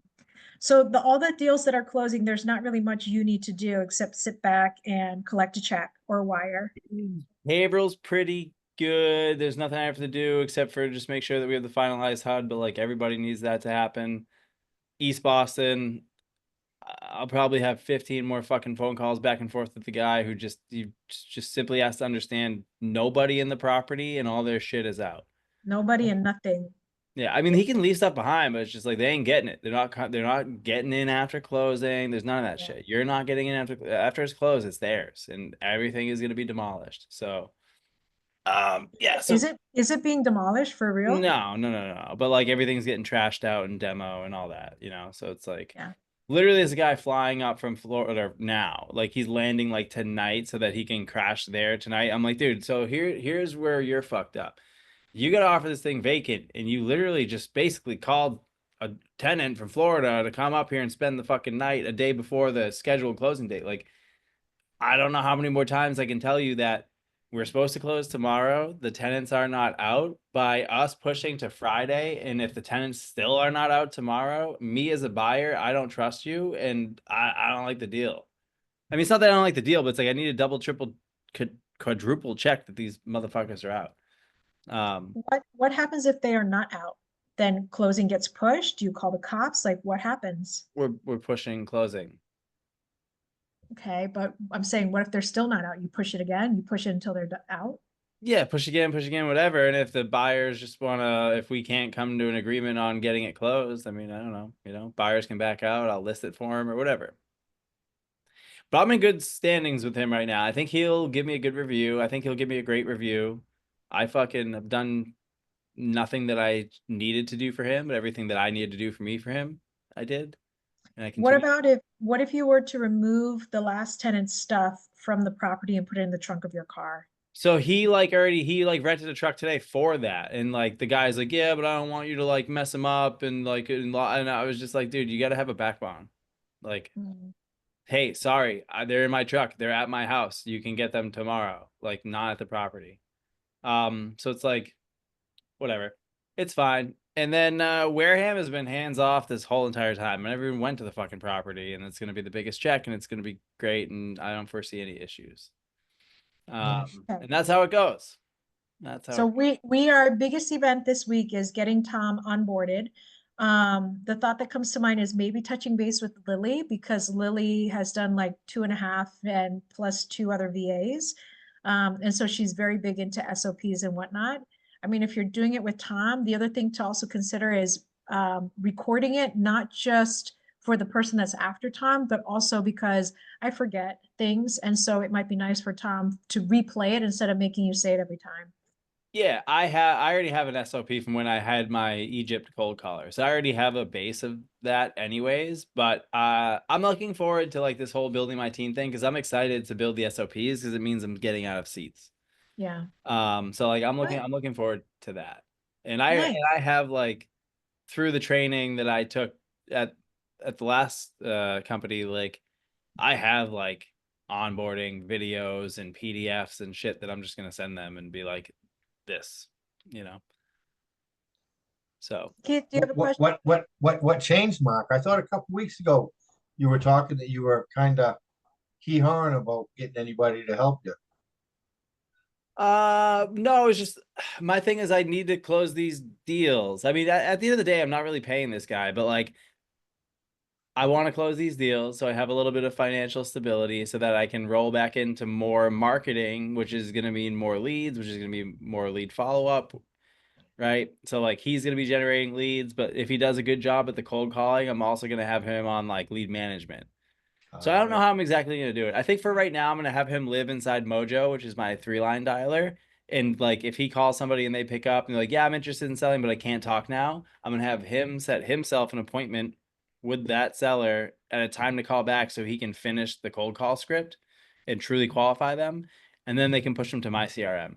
I'm going to have him do that for a while. If he's good and he's crushing it, like, and I think he should be in the acquisition seat and he should be like cold calling and having his own, you know, phone appointments and stuff, then I'll get him a seat on my CRM. But yeah, my thing is just I want to close some deals so I can, you know, throw some more at pay per lead or pay somebody, you know, $5,000 a month for the next 6 to 8 months for SEO for my own stuff or something like that, you know, so I can actually, I mean, me spending that money really could make it so I don't need a cold caller, because if I just have leads coming in and I can qualify, that's fine. Yeah. I think, I think before, I think the confusion was you hiring somebody versus this is still a hire, but it's commission based. So it's not like he has to pay him a salary for everything that he does. I still don't know how any of that is going to shake out. Like even for the Haverhill deal, like I'm throwing my buddy like a tiny finder's fee, and like he already sent me his W-9. I'm like, okay, dude, like I don't know what to do. I want me to, should I Venmo you? Should I gotta open a checking account and probably cut it from local home offers is what I have to do. But like, is there more to it? I don't know. I'm pretty much gonna get the deal closed and then I'm gonna call people and try to find out like, hey, how do I do this? Marketing fee, I just pay people and then get yelled at by your accountant at the end of the year. Do you need to open up a bank account?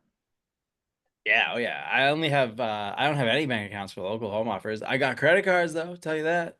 Yeah. I can get Newbury Port Chase. I love JR and he takes very good care of me. I don't know. You use my Aura, me and Rupert's, probably just Rupert's, but you can use Rupert's Aura points to I'll bring Lucy in, Gallivant. I don't know if Lucy She'll gonna bite make at you- him. She's not gonna make you any friends, yeah. Yeah. Shake in the corner and then you're like, I think you need to leave, dude. Your dog doesn't like this place. So pretty Please much I'll be opening bank accounts as soon as one of these closes. Good. I'm driving around, I'm getting checks for all of my first checks. I ain't doing no wire shit. I'm doing checks. I'm picking up them checks. Okay. Okay. Well, you and your gas guzzler enjoy that. But yeah, checks are fun. You can get them overnighted to you. So keep that in mind if it's too I'm much. picking them up ASAP. I'm gonna be at the waiting room. Like, you guys done yet? You guys got any more? You guys got any more of them checks? You know? Do they cut checks same day? I guess they do. Yeah. Do they? Yeah. Okay.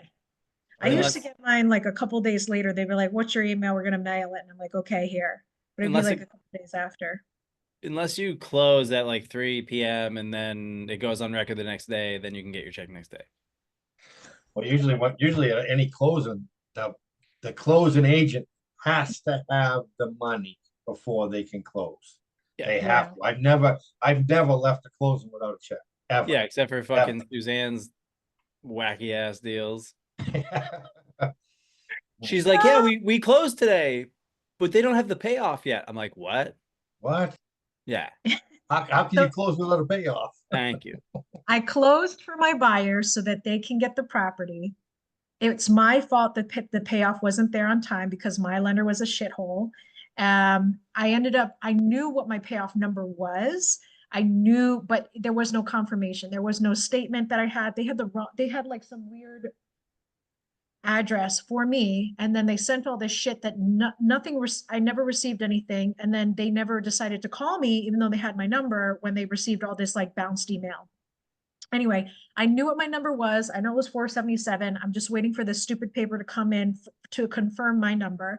And so because my proceeds were higher than that number, and it was Hong Tran, who's a very good friend of mine, who was the same person that helped me buy that property. So he knows who the lender is and whatever. He was like, okay, we'll close it. We'll record it for them. We're going to hold the money. Once we get the payoff, we'll make sure they get paid out. And then obviously you get the proceeds. So it was a Like- long closing. What if there was like a big fucking discrepancy and then like the buyers just had ownership and you're fucked? Then I'm fucked, and it is what it is. But I was the one that said, you know what? I'm not pushing it back. I'm not. So on the 16th, we got recorded. 17th, the payoff came through. Then it was Easter weekend, and Friday they were out of office. Monday they were out of office. And so then something happened on whatever next day that was. And then I finally got the wire, and then I got to pay off on my lender. So it is what it is. But That's scary. Right? I didn't know better for it to be that scary. I don't know. I make monthly payments, interest only monthly payments. My payoff is going to be my principal plus whatever. I don't understand how much more scary that could be. I know what it is. Well, it doesn't matter. You would never, I would never do that, ever. Yeah. Nope, ain't happening. Because why? I'm surprised the attorney allowed that to fly, though, to be honest. Yes, That's like the more I- head scratching thing. geez, I can't imagine. I just can't imagine. Because like he says, once it's done. It's a done deal. You just gave them, you know, the only one that can get screwed out of that situation is you. The only one. Mm. That's not a good thing, young lady. But their money was in his account, his escrow account. He just couldn't release the difference because he didn't know how much to pay off the lender before releasing me the remainder. Like, what if it happened to be like negative or something, right? Like, But it was an interest only. I made my payments on time every single month. It's 477, 700 plus whatever my escrow is, plus whatever fees or whatever else they got to add to it. The proceeds were 825 minus, I think it was like 775. So 775 minus You're about lit- 500. you're literally just describing a HUD right now. But like, yeah, I get it. Like, it's simple. It's just math of all this stuff that's in and out, you know? Yeah. Either way, Anyway, I wouldn't do it again. Your reactions are very strong. So I will consider that. I don't know. They let me do it. Well, you just said your lawyer had all the money, so then you're protected. I didn't realize, I didn't see that, But Yeah. still, that's an odd way to do things. That's just an odd way to do things. That's honest. That's honest. I didn't want to hold them up. I didn't want to hold them up. The reason why I accepted their offers, they had the fastest close. They did everything they had to do with their crappy lender, and that guy had a nightmare. He fell into like quicksand in my backyard. Like he had a terrible time. They wrestled with him. It was a nightmare on their side with their lender. So when my lender was being problematic, I was like, listen, you did everything you were supposed to do. I'm going to give you as much as I can give you. If we're recording today, we're recording today. And if my lender's the problem, then I also understand that this is how much I owe. I'm having trouble getting them to agree to that. They're going to send the proceeds to my attorney, and he can only release it when obviously that gets discharged. So I agree it's out of order, but he knows me. I know him. I mean, I was comfortable with it, and That's Yeah. good. That sounds like you made a little bit of money out of it then. I made I think when I did the numbers out, I made like 20,000, but I made 20,000 because I get a $10,000 rebate check for the energy efficiency thing. And again, I will also tell you this. When I bought the house, I was a little bit cuckoo for Cocoa Puffs, and I did the house as a testimony because I thought I was quitting real estate altogether forever. And it was the first house I ever bought all on my own. It was the first house that I ever felt good about buying. Everything else made me want to throw up. And I said from the jump, I was screaming this, where I was like, I don't care if I make no money. I have to do this because blah, blah, blah, blah, blah. And then halfway through, I was like, oh shit, I shouldn't have said that aloud, because my coach tells me all the time, she's like, do you see how powerful you are? Like, do you see how fast you manifest? You need to be really careful with your words, blah, blah, blah. So yeah, but when I bought that house, I was screaming, and that's what I took on. I was happy to do it. Yeah. Yeah, no, that's good that you come out on that side of it. You know what I Yeah. mean? And you learned a lot. I mean, I did.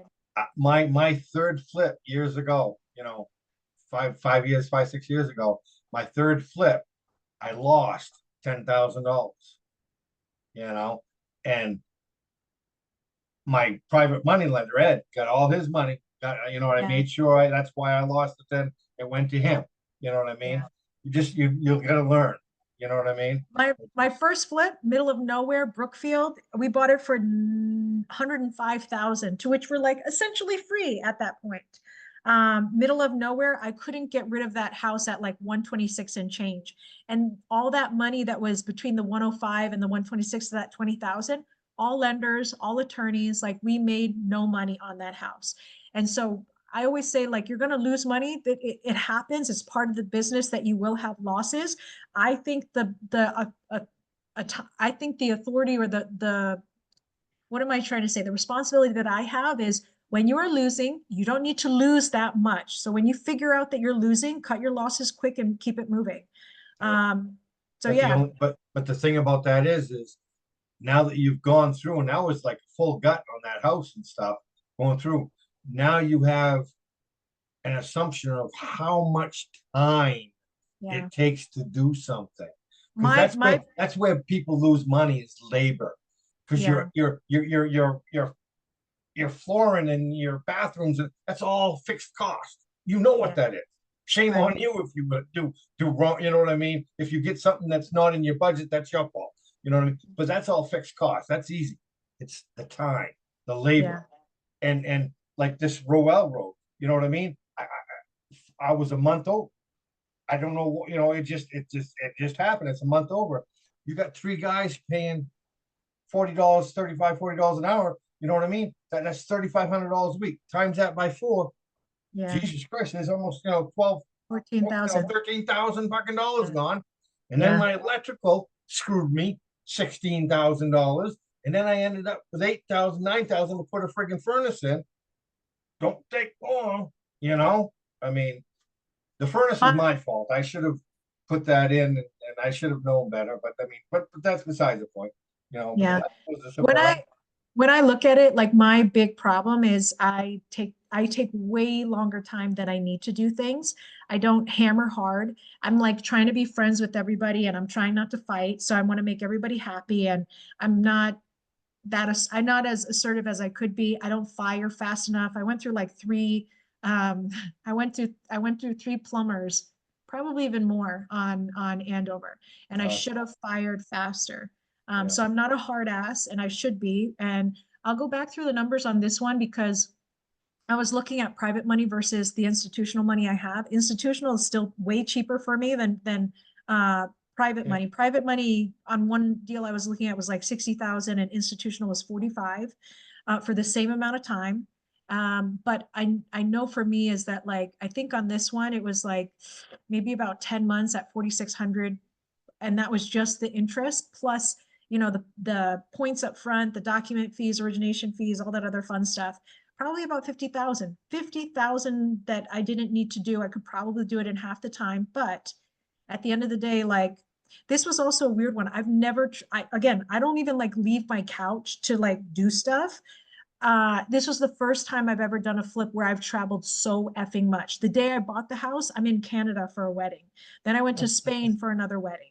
Then my family went on this cruise for the first time ever for like 11 days in the Bahamas. And they need money and I can't get it to them because I'm middle of the ocean with like no reception to nothing. It was weird. And I told myself, like, when it was happening, I was like, okay, universe, I don't know what the lesson is. Is it trust? Is it letting go? Is it, getting better contractors that you can work at the house without you babysitting? I don't know what the answer is, but I told myself, I said, I don't know what's going on, but I'm open to the lesson. I don't even think I learned the lesson just yet, but it was, again, I'm not a person that travels. All of this stuff would have made me, in another life a couple years ago, would have made me throw up everywhere. I probably wouldn't even have done the deal because I knew if I'm closing on 8/15 and that's the day I got to close on, I'm having a wedding, my best friend's wedding from Korea. No, I'm not doing it. I can't. my lender was yelling at me. They're like, you need to be in state. And I was like, I called my attorney Hong and I said, listen, he's complaining. Can I just give you a POA? Can you take care of it? He's like, that works. And I was like, great, done deal. We either close before I gotta go and everybody's fucking aware, but then, you know, like when you go to closing, there's always a delay. There's always some stupid BS, always somebody who's trying to push back the closing date, which is why when it became my turn to push back the closing date for my buyers, I was like, I'm not going to do it. I'm going to do everything in my power to keep the original closing date. And it is what it is, because it's my fault that it's not closing on time. And I hate pushing back closing dates. So I'm going to stick to it. And that's what we're going to do. Yeah, yeah. The knowledge you've gotten from that, you'll figure out next time when you go on to do another flip, and you start Yeah. putting numbers down, your brain, that's when it's gonna come to you. Oh, it took me this long. It took them motherfuckers this long to do that. You know what I mean? And it will, that's when it comes into you. To be honest, I've known these things since probably the second flip that I did, probably since the first flip that I did. I did a lot of my own, did a lot of the manual labor for that first flip, even though we lost 5,000 on it. And it was the one where I'm like, it was a 30-year video store. Is that what it's called? Video VHS, like what you Oh, remember, yeah. like Blockbuster. It was a mom and pop Blockbuster back in the day. He had a porn section in the bathroom. Like he had it all, and it was the nastiest carpet. He never cleaned anything. It was gross. And I remember being there cleaning it, like my face in this stuff, and I'm very much a germaphobe. And I was like, I'm happy to do this. I'm actually happy to do this. We're not going to make that much money. We're losing 5,000, and I'm still happy to do this because I know what it takes to be here. I know, like I'm the person that did pretty much all the legwork on that. I found the agent, she didn't want it. I ended up listing it myself. I did a flat fee listing that time. I had to shop around, make sure I'm not spending too much on flat fee stuff. Called every investor who called me, talking to them. Finally, I was on vacation in Florida when I finally got somebody, and I was like, you're the one. What do we got to do to get this done? Back and forth, did the documentation. So like from the beginning, I'm definitely like 99% in it to win it all the time. This one was just different because my name was on it for the first time ever. So yeah, and it was actually nicer to not have to like funnel or report back to a partner, because all the time I would always make the choice, but then the level of anxiety I would have would be like, now I got to convince this person of the decision that I just made. So this was actually a lot easier and a lot more fun. But yeah, still lots of lessons to learn. Another good thing that I have is I adopted a contractor group after I left sub 2, because I guess I just needed something else to organize.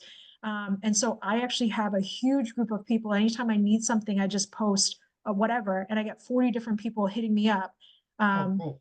It's amazing. It's way better. And it was a really good lesson, because I've had contractors that got moody with me. And I was like, and I felt beholden to them. And then I was reminded because of this group, like, no, you're a dime a dozen. I'm not trying to be rude, but if you want to give me all that attitude and sass, good for you. But I don't need to do that. You're not the only one, and I will find somebody else. So it definitely changes the chemistry. It definitely makes you better. I mean, every flip, there's always a lesson in it. And so I'm grateful to be able to do this. I'm happy I did this one. So it's definitely yeah, I loved it. It was great. Yeah, no, cool. Yeah. Anyway, Keith, thank you for joining. Mark, thank you for joining. Absolutely. I know you're tired. Greg, if you want to stay on, I'd love to chat with you. If you guys want to listen in, you're welcome to listen into his heavy Southern accent. Yeah, no, I gotta go out and see. The girls right. just come home from bowling, so. Tell Sally I say hey, and then let her know October we're Okay. gonna party. Yeah, we'll be Goodbye. down there. Hey, see you guys. Mark, Later. I know you need I to got a come. couple questions. Say it again. I have a couple questions though. Okay. Well, not really. Well, maybe sort of. Greg, so the RV park situation, that deal. Go on. The Harker Heights one. Yeah. So I talked to the guy. I don't know. I'm kind of exploring the potential development there instead of RV park. Do you have any idea, like, on general rule of thumb pricing? for like a per unit approved type of situation on like a multifamily, couple hundred units or something. It's kind of what I'm thinking, but I need to look at the dimensional regulations more. I haven't heard from you, and I haven't talked to that guy personally. My lead manager talked to him a while back, and nothing was done with it. So I figured I'd pass it off to somebody else. But I'd love your feedback, and then using your feedback, I can kind of get an idea of what I'm looking for and figure it out. Yeah, because what I'm thinking is I got on a call with the planning board like the other day to talk about like, hey, what if we just rezoned it? It's 15 fucking acres. It's right next to that the commercial, all the commercial stuff nearby. The town denied in the past duplexes there. Somebody was applying to do like multiple duplexes and it was denied. He doesn't remember why, but the vision, it wasn't the vision or whatever they were looking for, but like they were looking for live work areas. So like doing mixed use would make sense. And I think there's area. I just need to get an answer of like how many units I think I can put there. I got to go back through. But like I think that's probably the move. He's asking for like, I don't know. He was anchoring me at like 2.5 for it. And I just it doesn't make any sense to try to I wouldn't say put back RVs there. Like if we're gonna be paying money like that, let's do something big. We would just have to find the developer that we can assign the project to and actually have them take it through the process. Yeah, I don't see why that would be unreasonable. I'd have to do a little bit more research into it with you. I guess I can get with you after this phone call and we can touch base and We can get with him now. You're here right now. Let me listen to him be a creep. Go ahead. I don't have all the information in front of me and I'm not home. I'm in my truck eating a honey bun, so I'm trying to get everything pulled Pretty up. much where I'm at. Like I know that if I'm buying in Boston, not Boston proper, like the neighborhoods, Dorchester, probably not JP, but like Dorchester, Roxbury, whatever. If I'm doing a project, Mattapan, and it's multifamily, pretty much like $60,000 per unit approved or less. Maybe even squeeze that up to 75,000 per unit or less, contingent on permits on the acquisition side of things. Makes sense, and I think they usually end up selling for about 100,000 after they have the approvals. So I don't know. That's what I'm just trying to figure out. Based on some zoning I found, we might be able to do like 250 units there. But I need to go back after my conversation that I had with the town. But so like at 250 at 2.5, that's 10,000 a unit. Is that high for Texas? Is that low for Texas? I don't know. I would think maybe kind of high, but maybe not. I think it's high for Texas. Texas is usually generally cheaper. The reason I say that is because there's more area, there's more space. But like in metropolitan areas, that isn't an issue. I mean, that is an issue because there's less space in like those counties, quote unquote. So Yeah. that's where they start building out like new neighborhoods and like I call them satellite counties or satellite towns that are around the big city. People want to live there because it's cheaper and it's not in the city.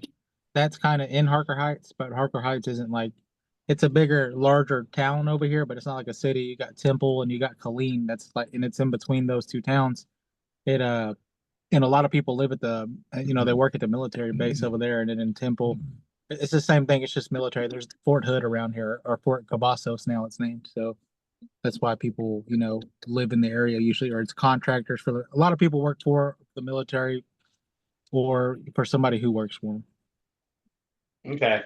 Because So the reason I started going this way is that the seller mentioned that he may be open. It sounds like he would say yes to an offer contingent on permits, right? And him asking 2.5, he bought it not too long ago, right? For like 1 point. So I'm just out of principle, like I'm not going to offer that. But I think going the contingent on permits to do some sort of mixed use could be the move. Like it could be maybe I don't know, a decent move. Depends. I would be like, "Hey, Mr. Seller, what are you gonna do with the money that you get whenever you sell this?" And I know he's probably gonna want to. The other projects is what he gave me. He's like, oh, we want to focus on other projects. Like I get that. It's like 1034 exchange. yeah. He's gonna roll it into something else. So I would ask him if he has something else that he's looking to buy right now, to see if he's being honest or if he's just blowing smoke up your ass. Yeah, that's fair. Yeah, ask him. Yeah, that's a lot. This is the first time we're having this conversation since then, guys. So I'm trying to process everything. I'm sorry. No, you're good. I mean, we don't even have to do anything about it right now. I can go finish my stuff, but like, I don't know if you know any developers who might be putting up a sizable building, anything maybe 50 units or more, if they're hungry to do something else, like maybe just try to get an idea of pricing off per unit. I do. I gotta talk to them. Yeah, I'll talk to them. I'll get all the information pulled up tonight, and I'll try to talk to them sometime tomorrow or the next day. Yeah, I I don't know. I like having conversations like this because I was literally picking up 2 cats from the fucking property that's getting demoed because the city won't haul them off, and I have to drop them off to the city, and the neighbors don't want to leave the traps on the property. And now I'm talking about this, so to me, it's funny. Oh, that's wild. You gotta do what you gotta do for the deal, though, right? Yeah, Pace You says got- find the bunnies. I found the cats. You got Yeah. cats in your car right now? They're in my truck in the back. Yeah. The I neighbor's a love real doctor. estate for the stories. Like for the stories alone, it's funny. The doctor next door his wife doesn't like the cats being locked in cages, so and they like going over there to drink water out of his pool. So he sets traps up for me, and then he wants somebody to come get him, but the city doesn't come get him the same day, and his wife doesn't want him there. So in order for me to catch the cats, I have to go pick them up. Damn, you're a cat hunter too. I have to be. And then if I set the cat traps on the property, the crazy cat lady lets them go. Dang. Texas is like Florida 2.0. I still think Florida got one ahead on you. They still got alligators. I don't think you guys got that where you're at. We do have alligators. You gotta look up like the coast, look up Sheldon Reservoir. There's a lot of alligators there. Mm. Wow. Yeah. Yeah. Yeah. I'll finish up work on that, and I'll send you whatever I have for details. Yeah. Just send me a text message and follow up with me, please, so I remember. I got a lot going on right now, and Yeah. I'm trying to keep it fresh on my mind. And I'll make sure I do my due diligence, and I'll reach out to some developers and see what they have to say about the property. Yeah, no worries. And then the private investigation lady, I texted you a screenshot that I think has all the information. I think it might have her contact too. I'm asking her if she wants me to connect you to. I'll get back to you on it.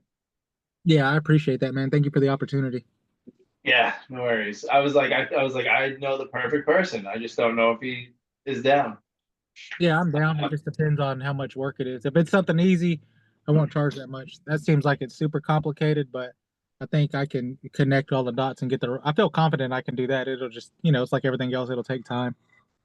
Yeah. Got it. I'll keep you posted, but I am gonna hop off now because I'm good. All right, night, Mark. bye. Well, it's nice catching up with you, bro. You too, man. Later, guys. Have a nice night. Bye. Later. Bye-bye. Why are you eating a honey bun? Because I was looking at a honey bun. I thought you were an Asian store for a second. And no, I mean, it might as well be. It's a fucking 7-Eleven. It's Indian, and Indians are Asian. How's your hand doing? Handsome. Oh, it's closed up? Yeah. Nice. Good. Stop using it so much. I will. Put some cream on it, Yeah, I got not antibiotic, the ointment. I can't remember what it's called. Yeah, antimicrobial healing ointment, probably. Yeah, that's But on the top of that, you should probably be wrapping it, not let weird shit into it. Your hands sweat, you touch a bunch of stuff. I can't let nothing slow me down, Suzanne. Come on now. It's okay. I'm not arguing with you. Thank you. Okay. How's life otherwise? It's been pretty freaking good.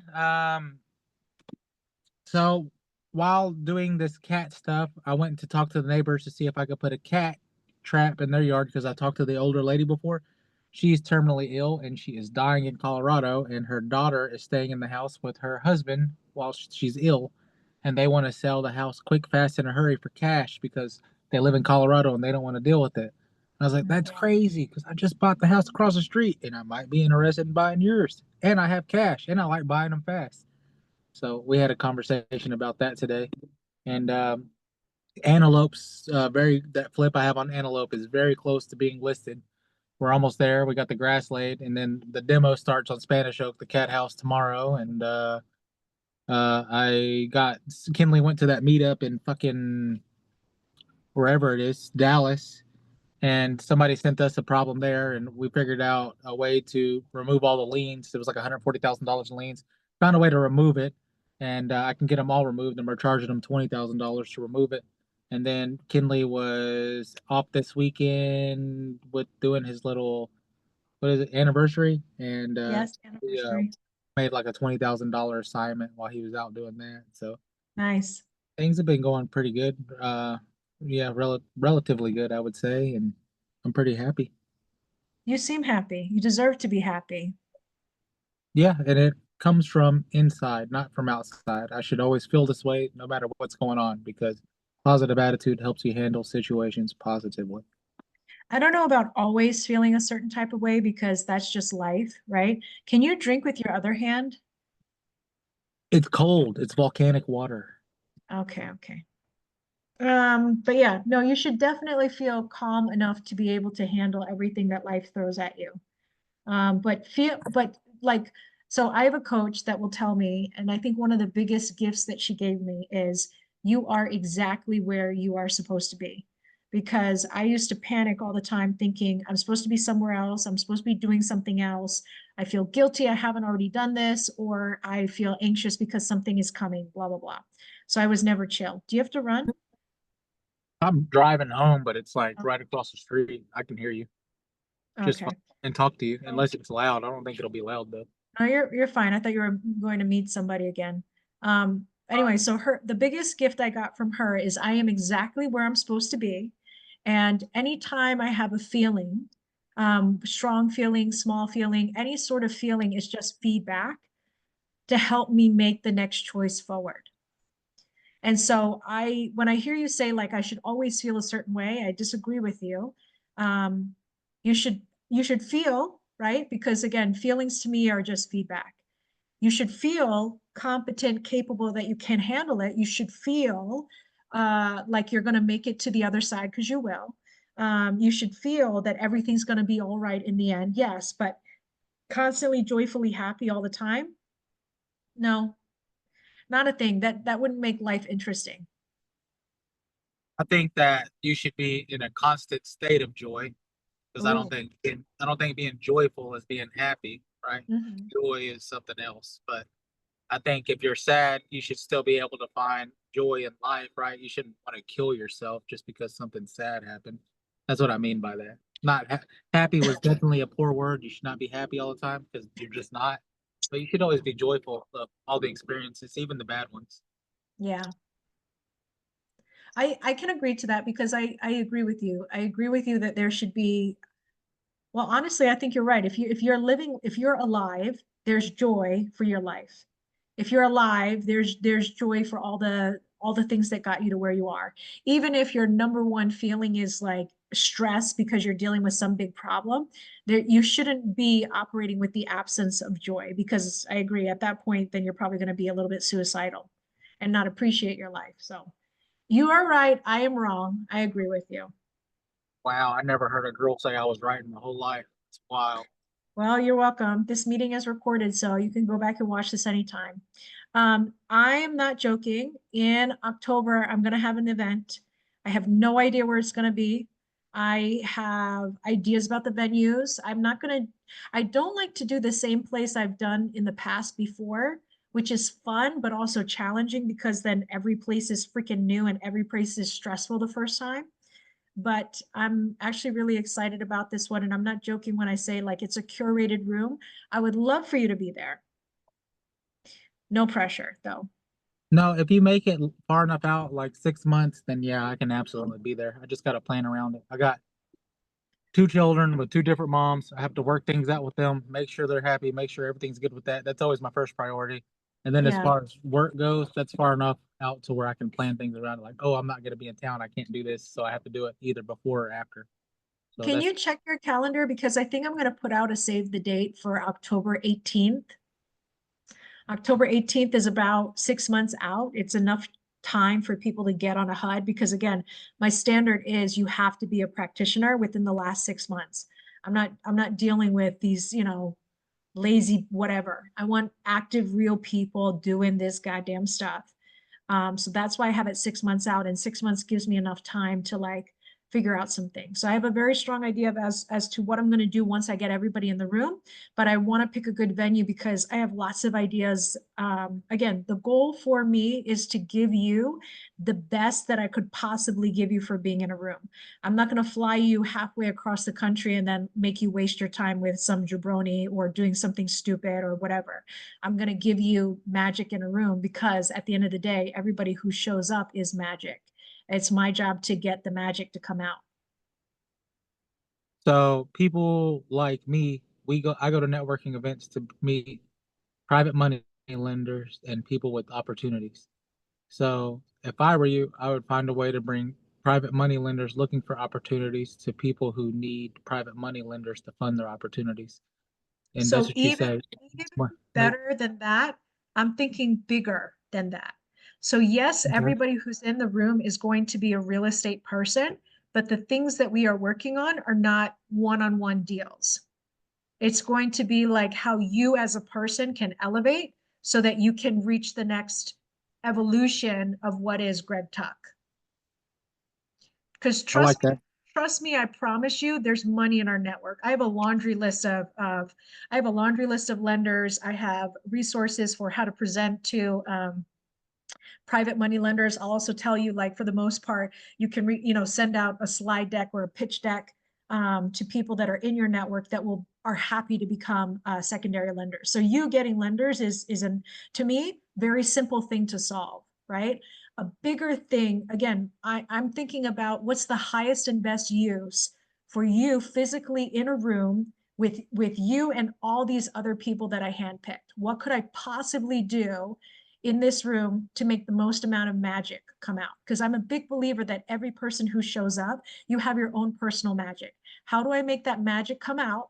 And how do I make it the most impactful, pretty much most impactful? How do I make it the most impactful event I could possibly have? I could possibly facilitate. That's what I'm trying to do. I'm not trying to be your shining star. I'm trying to create the most magical room possible, and I'm trying to facilitate the most amount of impact possible. You have a lot on your plate, and I would say, No, like so I got the wire for Haverhill, and that like changed my brain chemistry a little bit because now I can think bigger and all the bills are paid off, my lenders are paid off and whatever, and I can finally be free from this big rock of responsibility. But then I'm also looking at the photos of Creative Elite 2 years ago, and I'm like, you know what? I can do it. I can do it the way that I wanted to do it back then. I didn't get a chance to do it, but I still had a crazy amount of fun. If I get to do it the way that I want to do it, it's going to be next level. yeah, And I don't feel burdened by it. I'm so excited by it because again, 2 years ago, I was already trying to do this. And now I get to do it like, with my freak flag flying. I don't have to play by anybody else's rules. It's everything that I want to fucking do. Because at the end of the day, it's all my work anyway. I get to do whatever it is I want to do, but this time I don't have any conditions that like, oh, you're the leader of this, so everybody who's in this group has to be invited. No, bitch. You got to earn your spot. You got to be hand selected. You have to be a certain caliber of person to be in this room because I've been through enough shit that I'm not interested in garbage people. I'm not interested in people that are not at this level or don't have these qualities. If you don't have it, Godspeed to you. Have a happy time playing Hot Wheels with your friends. Not me, not my group. Yeah. I see what you're saying now. It has a lot to do with our conversation from the other day where you're like, you need to change the people you're around. Not so much change the people that are around you, but one lesson that I'm learning big time now is that like outgrowing friendships. So number one, I've been disappointed by people. I'm growing myself. Like my standards are increasing. It's a little bit scary because never before have I like rejected people. I've always been a person that says everybody has value to bring to the table. But I've now been like, I've seen enough to know that I'm interested in really good friends. I'm a very good friend. And if I'm going to give you my time, energy, anything, if I'm going to give you if I'm like the sun and I shine on you and I'm going to allow you to bask in my sunshine, then I'm also going to demand certain things from you. And there's nothing wrong with me demanding that if you're in my gravity, that you bring something to the table. And if you Yeah. don't, Godspeed to you, go find somebody else's gravity. But this is my solar system. This is my universe. This is my sunshine, and I control who basks, who's in my gravity. I agree. Yeah, that makes a lot of sense. That's just when I say that's a lot on your plate, you're putting a lot of I don't know, you're putting a lot of stuff on your plate, and I think you can handle it. I'm just saying, like, it's incredible that you're doing that. Is all. That's what I'm. Honestly, I don't feel like it's a lot on my plate. At the end of the day, a lot of these people that I want in this room, I think of it as like, in a way, it's kind of like me having a wedding. Obviously, I'm nowhere close to having a wedding, but like the whole point of having a wedding is to have like the best party ever for the people in your life that have made you who you are. And in a way, you're saying, listen, I'm going to join forces with this person. I'm happy with this person. I want you to encourage my growth with this person. So thank you for helping me get here. Let's celebrate today. And also, could you please help me be successful in the future with my new union, right? Like, I don't have a wedding to plan for, but I could have a really cool party with a lot of cool people that have professionally gotten me to this place. And I'm saying, let's celebrate today with all of my friends, kind of like a wedding. And also going forward, let's have the most amount of impact. Let's have the most amount of positive impact on each other's lives going forward, because I want to reach the next evolution of who I am. I don't consider it like, or responsibility. It's one of the things that like gives me joy, because again, the growth that I've had is so priceless. How do I say thank you for that? Besides getting you all together, having a great dinner, introducing you to some of my other favorite people of all time. And then we're going to do something, or I'm going to facilitate something in which each person can, the growth that I've had because of these people, now everybody else gets to share in that. So I don't feel like it's a lot. It gives me a lot of joy. I think it's a fucking genius idea. I can't wait to do it. I can't wait to create these memories with some of the best people on planet Earth. Yeah. Are you gonna do it? Is it gonna be like small, or you think it's gonna be medium, large? So when I did Creative Elite, it was 170 people. I don't have the opportunity to do that. I could, but I don't want to. And the reason why I don't want to is because of the activities and things I'm going to facilitate. There's not enough time to do that much. And that's okay. So if I do, even then, I have it in my head about 60. But even then, I think I might have to, I can do more. So I'm thinking about letting everybody bring a +1, but the person who's going to participate is going to be the person that gets the ticket. You know what I mean? So you win your ticket, but I think I will allow you a +1. It'll be a room of like 100, 120 maybe. And even then, that's a big group. Yeah. Okay. Yeah, I like that idea a lot. I hope you do it. And if you do it, I certainly will be there. I promise you that. I've never seen anybody else do something like this. So we'll see. Then again, I don't really leave my house, and I haven't been to too many other people's meetups. So like, I don't know what the fuck other people are doing, but I listen and I creep, and I'm not sure that I've seen this. And so again, it was an idea that I had that I thought was like, oh, that's fucking genius. And I know exactly how I'm going to spend my money. We're going to do a sit down dinner, and I'm going to have professional photography and professional videography. So I want to give everybody who comes, I want them to get all new headshots. I want everybody to dress up like business professional, business, dress up in a way. I'll describe it later. I can't say too much because this meeting is recorded. I don't know who watches it, and I'm not going to give anything away because it has to be a surprise. Once everybody's in the room, then I'll tell you what's going down. I am so happy you said it was recorded, because I was about to trauma dump on you, and it was going to be recorded. What do you mean trauma dump on me? Trauma dump on me anyway. Whoever sees this is meant to see this. You No. want me to call you later? You can, yeah. I don't know. Can you stop record? I mean, I don't want to.